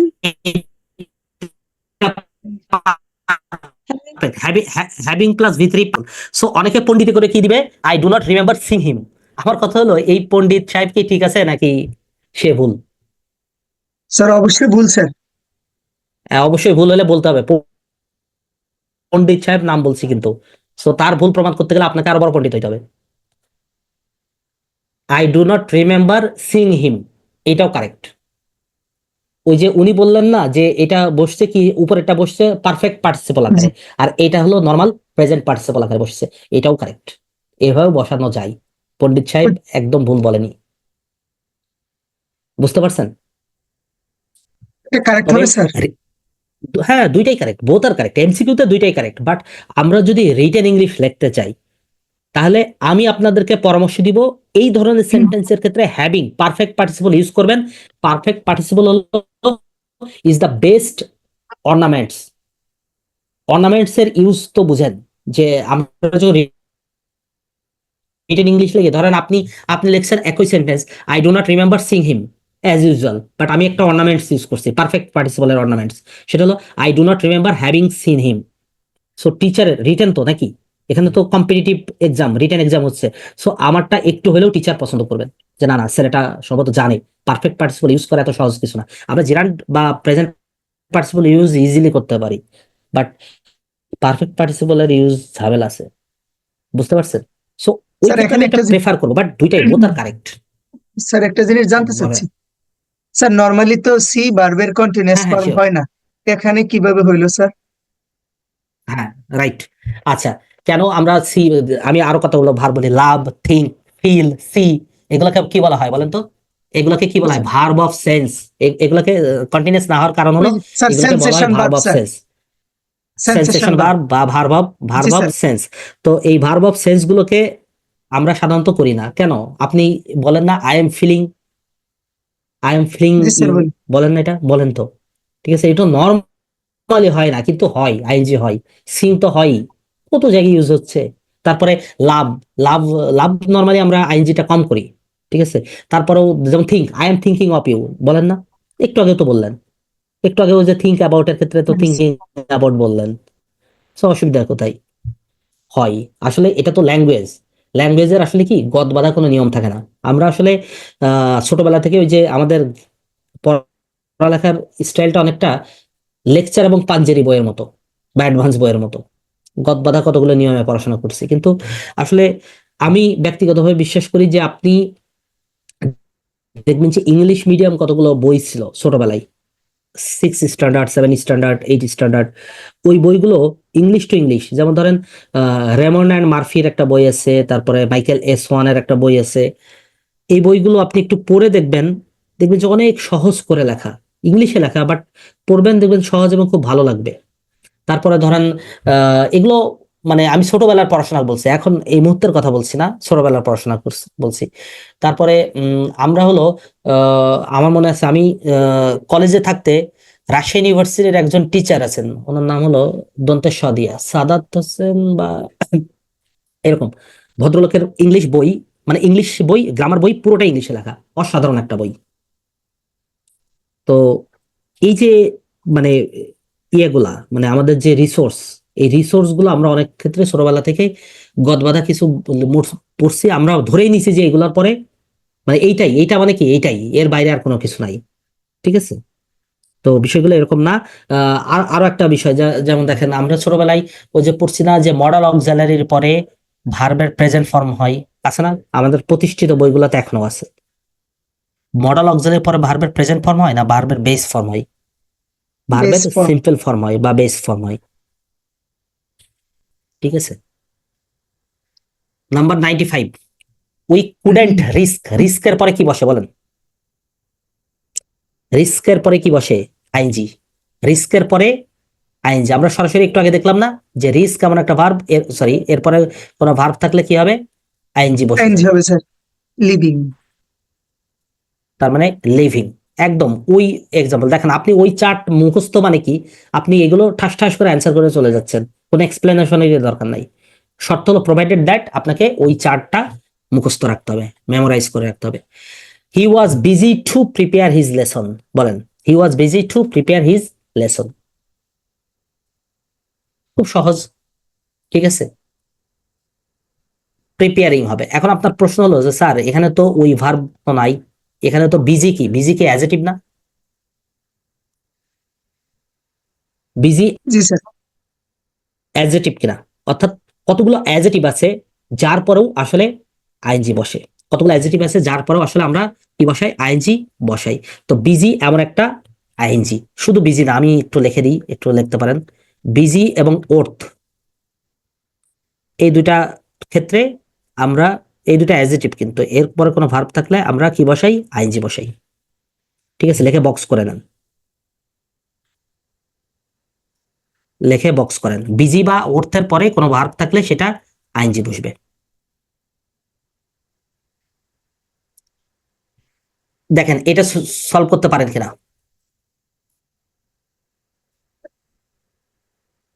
জি স্যার, ওর তো আছে স্যার। ওর থাকলে কি হবে? সিং, এটা sing- আবার সে আইনজি বসছে, sing। দেখছেন? আইনজি বসছে না? আইনজি বসছে, এটা তো জি স্যার। প্রিভিয়াস ইয়ারের প্রশ্ন, তো এখানে ভুল ধরবেন কিভাবে আপনি? আর এইগুলো ভুল, এটা শুধু প্রিভিয়াস ইয়ারের প্রশ্ন না, এইগুলো একদম ইংলিশ মিডিয়াম যে বই আছে, যেগুলোকে ইংলিশের বাইবেল বলা হয়, সেখানে আছে। সো আপনি এটাকে ভুল ধরলে তো বিপদে পড়ে যাবেন, একদমই বিপদে পড়ে যাবেন।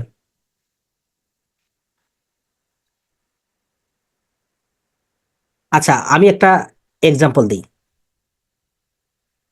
কল অফ, এই কথাটা সবাই জানেন, একটা গ্রুপ ভার্ব। কল অফ শব্দের অর্থ কি বলেন তো? পোস্টফোন স্যার। পোস্টপোন, মানে বাংলা অর্থ কি? স্থগিত। আমরা জানি, ছোটবেলায় পড়ছিলাম যে কল অফ মানে স্থগিত। সো এটা কি পোস্টপোন, তাই তো? পোস্টপোন না? জি স্যার, জি স্যার, জি স্যার। পোস্টপোন। বাট এটা অ্যান্সার ভুল, এমসিকিউতে এটা ভুল। এমনি আপনি নর্মালি কল অফ, কোনো কিছু স্থগিত, একটা মিটিং স্থগিত করার ক্ষেত্রে কল অফ ব্যবহার করবেন, সেটা করতেই পারেন, বাট এটা কিন্তু ভুল। ঠিক আছে, এটার কারেক্ট অ্যান্সার কি জানেন? কারেক্ট অ্যান্সার হলো ক্যান্সেল, বাতিল। তো আপনি বলতে পারেন স্যার পোস্টপোন আর ক্যান্সেল তো খুব কাছাকাছি ওয়ার্ড, অর্থটা তো খুব কাছাকাছি দেয়, তো এত রিজিড হওয়ার দরকার কি? এই রিজিডটা আমি হই নাই, এটা হইছে হলো Longman dictionary for contemporary English. Oxford English যেমন আছে, অক্সফোর্ড ডিকশনারি আছে, লংম্যান ডিকশনারি। দেখেন এগুলো, আহ, এগুলো স্টুডেন্ট লাইফে যদি আপনি একটু এগুলো ঘাটাঘাটি করতেন, দেখতেন যে অনেক ওয়ার্ড আছে, এগুলো সরাসরি চাকরির পরীক্ষায় চলে আসে। এইটা বলছি, এটা ঢাকা ইউনিভার্সিটির অ্যাডমিশন টেস্টে একবার আসছিল, সম্ভবত 2016-17 সেশনে, বি ইউনিট, আর্টসের যে ইউনিটটা আছে ওখানে আসছিল এই কলপ। এছাড়া অনেক চাকরির পরীক্ষাও এসেছে যে এখানে কলপ। ম্যাক্সিমাম স্টুডেন্ট কোচিং এর শিটে, তখন আমি ইউসিসি তে ক্লাস নিতাম, বুঝছেন, আমাদের শিট গুলোতেও এই পোস্টপোন ছিল। তো স্টুডেন্ট একদম কমন আসছে, ধুমায় দাগে চলে আসছে, কিন্তু আসলে এটা পড়ে দেখে নাই। এটা লংম্যান ডিকশনারিতে এটা কলপ শব্দের অর্থ আছে ক্যান্সেল। এখন টিচার কোনটা দেখবে? আপনার মনে হতে পারে যে স্যার তো মানে লংম্যান ডিকশনারি নাও পড়তে পারে। ইউনিভার্সিটি টিচারকে এত ডিভ্যালুয়েট করা ঠিক ঠিক হচ্ছে? ঠিক হচ্ছে না তো। ওনারা অনেক জ্ঞানী মানুষ, আমাদের থেকে অনেক বেশি জানেন। সো আপনাকে এই বিষয়গুলো লক্ষ্য রাখতে হবে। বাজারে সব বই অন্ধভাবে পড়া যাবে না, আর বাধ্য হয়ে আমরা পড়তে হয়। আমি বলছি না যে বইতে সব ভুল, এটা বলছি না, 2-4টা প্রবলেম আছে। সো আপনি যখন পড়াশোনা করবেন, স্টাডির মধ্যে থাকবেন, এই ভুলগুলো আপনি এমনি ধরতে পারবেন, এগুলোর জন্য পণ্ডিত হওয়া দরকার নাই, এমনি ধরতে পারবেন। ঠিক আছে, তাহলে আমি নেক্সট কোশ্চেনে চলে যাই। দেখেন আমাদের শেষ হয়ে যাচ্ছে। It is no use to cry, এটার খুব সুন্দর একটা রুলস আছে, আমি রুলসটা লিখে দিচ্ছি, লেখেন। ইট ইজ নো ইউজ, লেখেন ইট ইজ নো ইউজ, জি স্যার, এরপরে ভার্বের সাথে NG. It is no good. জি স্যার। এইগুলোর পরে যদি কোনো ভার্ব থাকে তাহলে ওইটা আইএনজি হবে, চোখ বন্ধ করে। It is no use, it is no good, এগুলোর পরে একদম মুখস্থ, এই ফ্রেজাল গুলো একদম মুখস্থ। এগুলো এক্সপ্রেশনাল, একটা মানে এক্সপ্রেশনস, যে it is no use, it is no good, এগুলোর পরে কোনো ভার্ব থাকলে চোখ বন্ধ করে আইএনজি, অর্থাৎ crying. It is no use crying like a baby, তাহলে it's no good, no good এর পরে কি হবে? Getting. Getting.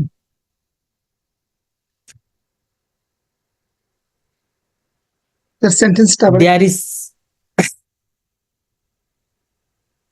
it is no good getting angry at once. আচ্ছা, এইটার সাথে আরেকটু অ্যাড করেন, ইট ইজ বা ইট হ্যাজ নো হার্ম, এইটার ক্ষেত্রেও আইনজি করে দিবেন। ইট ইজ নো হার্ম,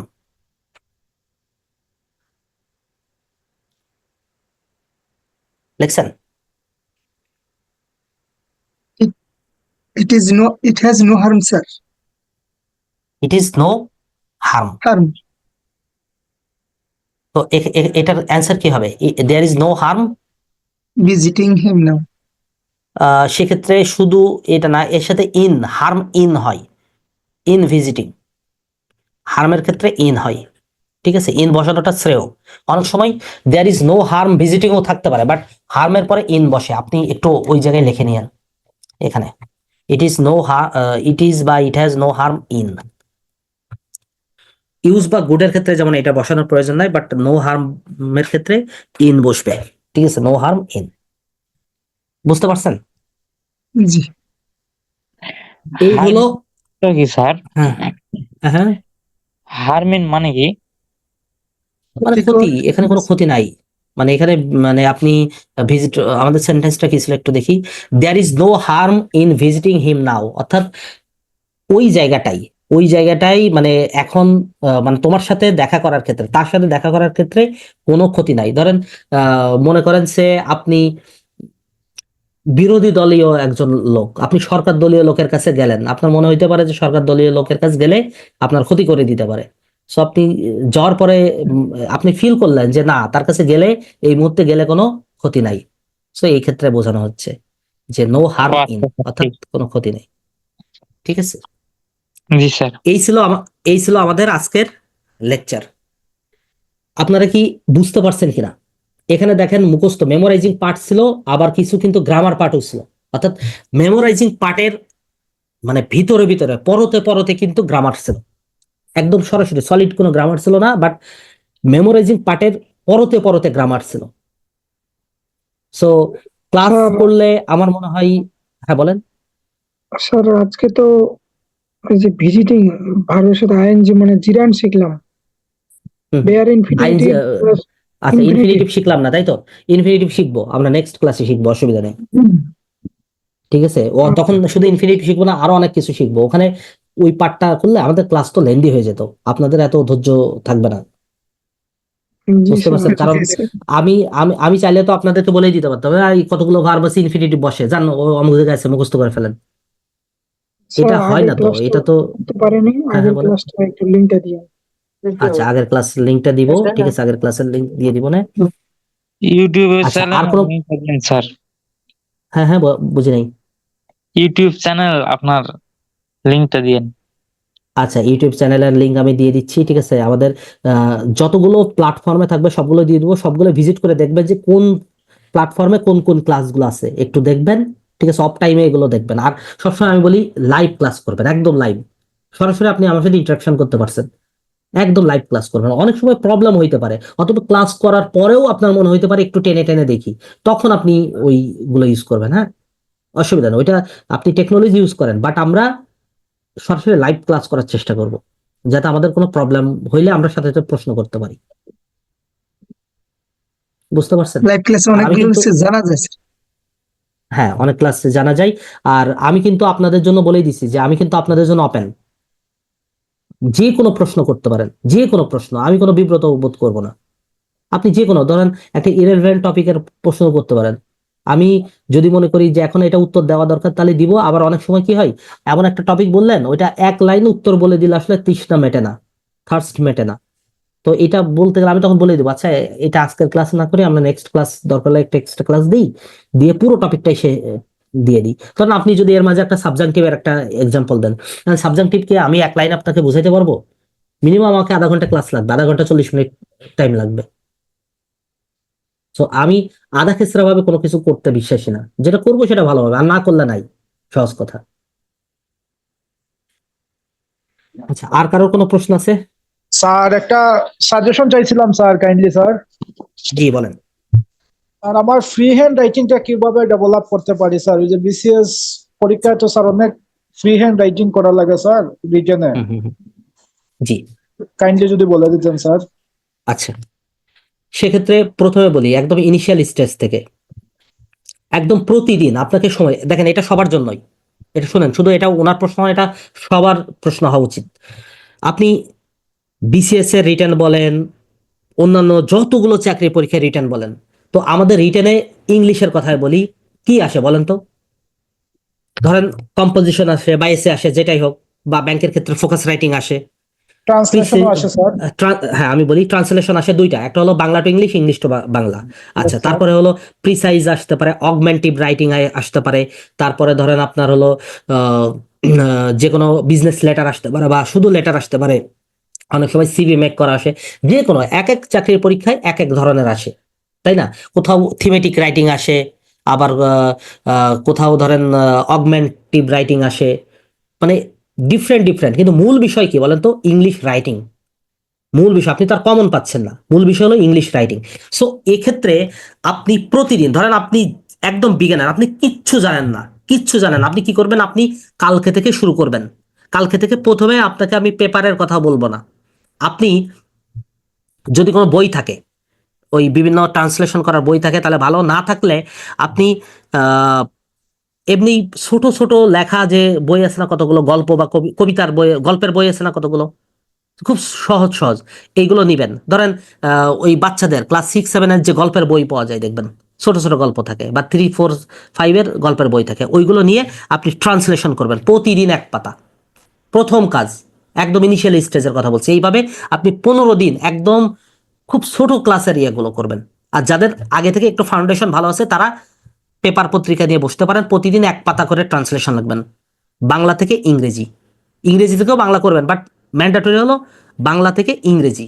তারপরে কি করবেন, ঠিক আছে, তারপরে আপনি ম্যাথ অন্যান্য সাবজেক্ট পড়বেন, আবার সময় নিয়ে, প্রতিদিনের কথা বলছি কিন্তু এইগুলা, ঠিক আছে। 1 পাতা ট্রান্সলেশন করলেন, আর 1 পাতা বা 2 পাতা লিখবেন কোনো কিছুর সম্বন্ধে, যে কোনো কিছুর সম্বন্ধে। ধরেন আপনি প্রথম শুরু করছেন, আপনি এক কাজ করলেন, আপনার বন্ধু আছে ধরেন সজল, ওই সজল সম্পর্কে লেখেন, সজলের চরিত্র কেমন, সজল কার কার পিছনে ঘুরে, সজল স্টুডেন্ট হিসেবে কেমন, সজল কেমন, মানে তার নিয়ে, কারণ তার বিষয়গুলো আপনার কাছে কি নন না, তার ইনফরমেশন গুলো কি আপনার কাছে নন, সেটা দিয়ে আপনি 1 পাতা 2 পাতা লেখেন, কারো দিয়ে স্ক্রুটিনাইজ করেন, বা নিজে নিজে করেন, বা কেউ থাকলে আমাকে পাঠান, অথবা বড় কোনো ভাই থাকলে তাকে দেন, যে কারোর কাছ থেকে হেল্প নেবেন, বা ছোট কোনো ভাই, এমন হইতে পারে আপনার বয়সে ছোট, একাডেমিক পড়াশোনা করছে, বাট ইংলিশে খুব ভালো জানে ছেলেটা, সো তার কাছ থেকে স্ক্রুটিনাইজ করান যে কোথায় কোথায় ভুল আছে।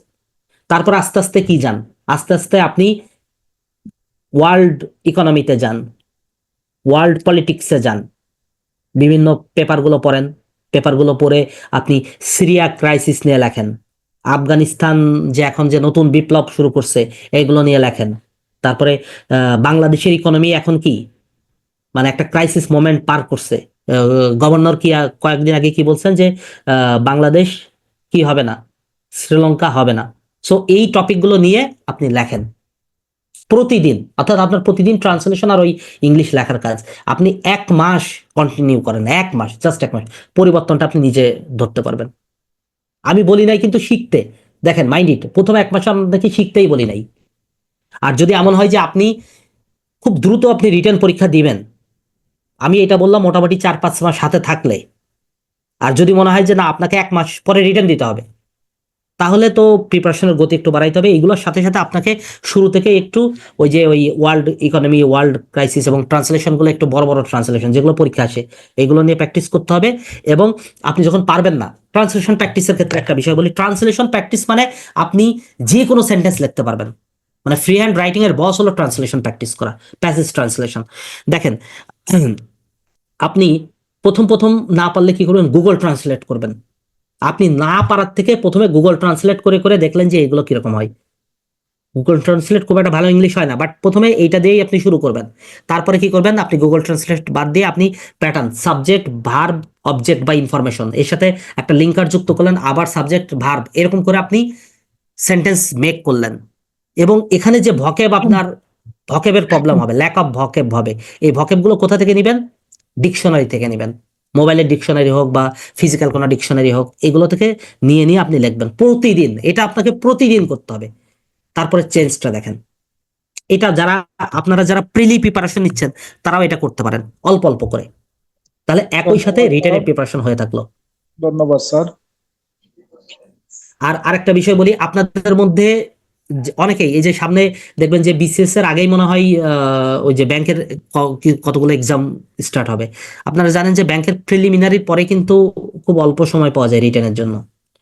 সো আগে থেকেই যদি একটু ফ্রি হ্যান্ড রাইটিং এ ভালো থাকে আপনি অ্যাডভান্টেজ পাবেনই, সে যে কোনো সেক্টরে হোক পাবেনই।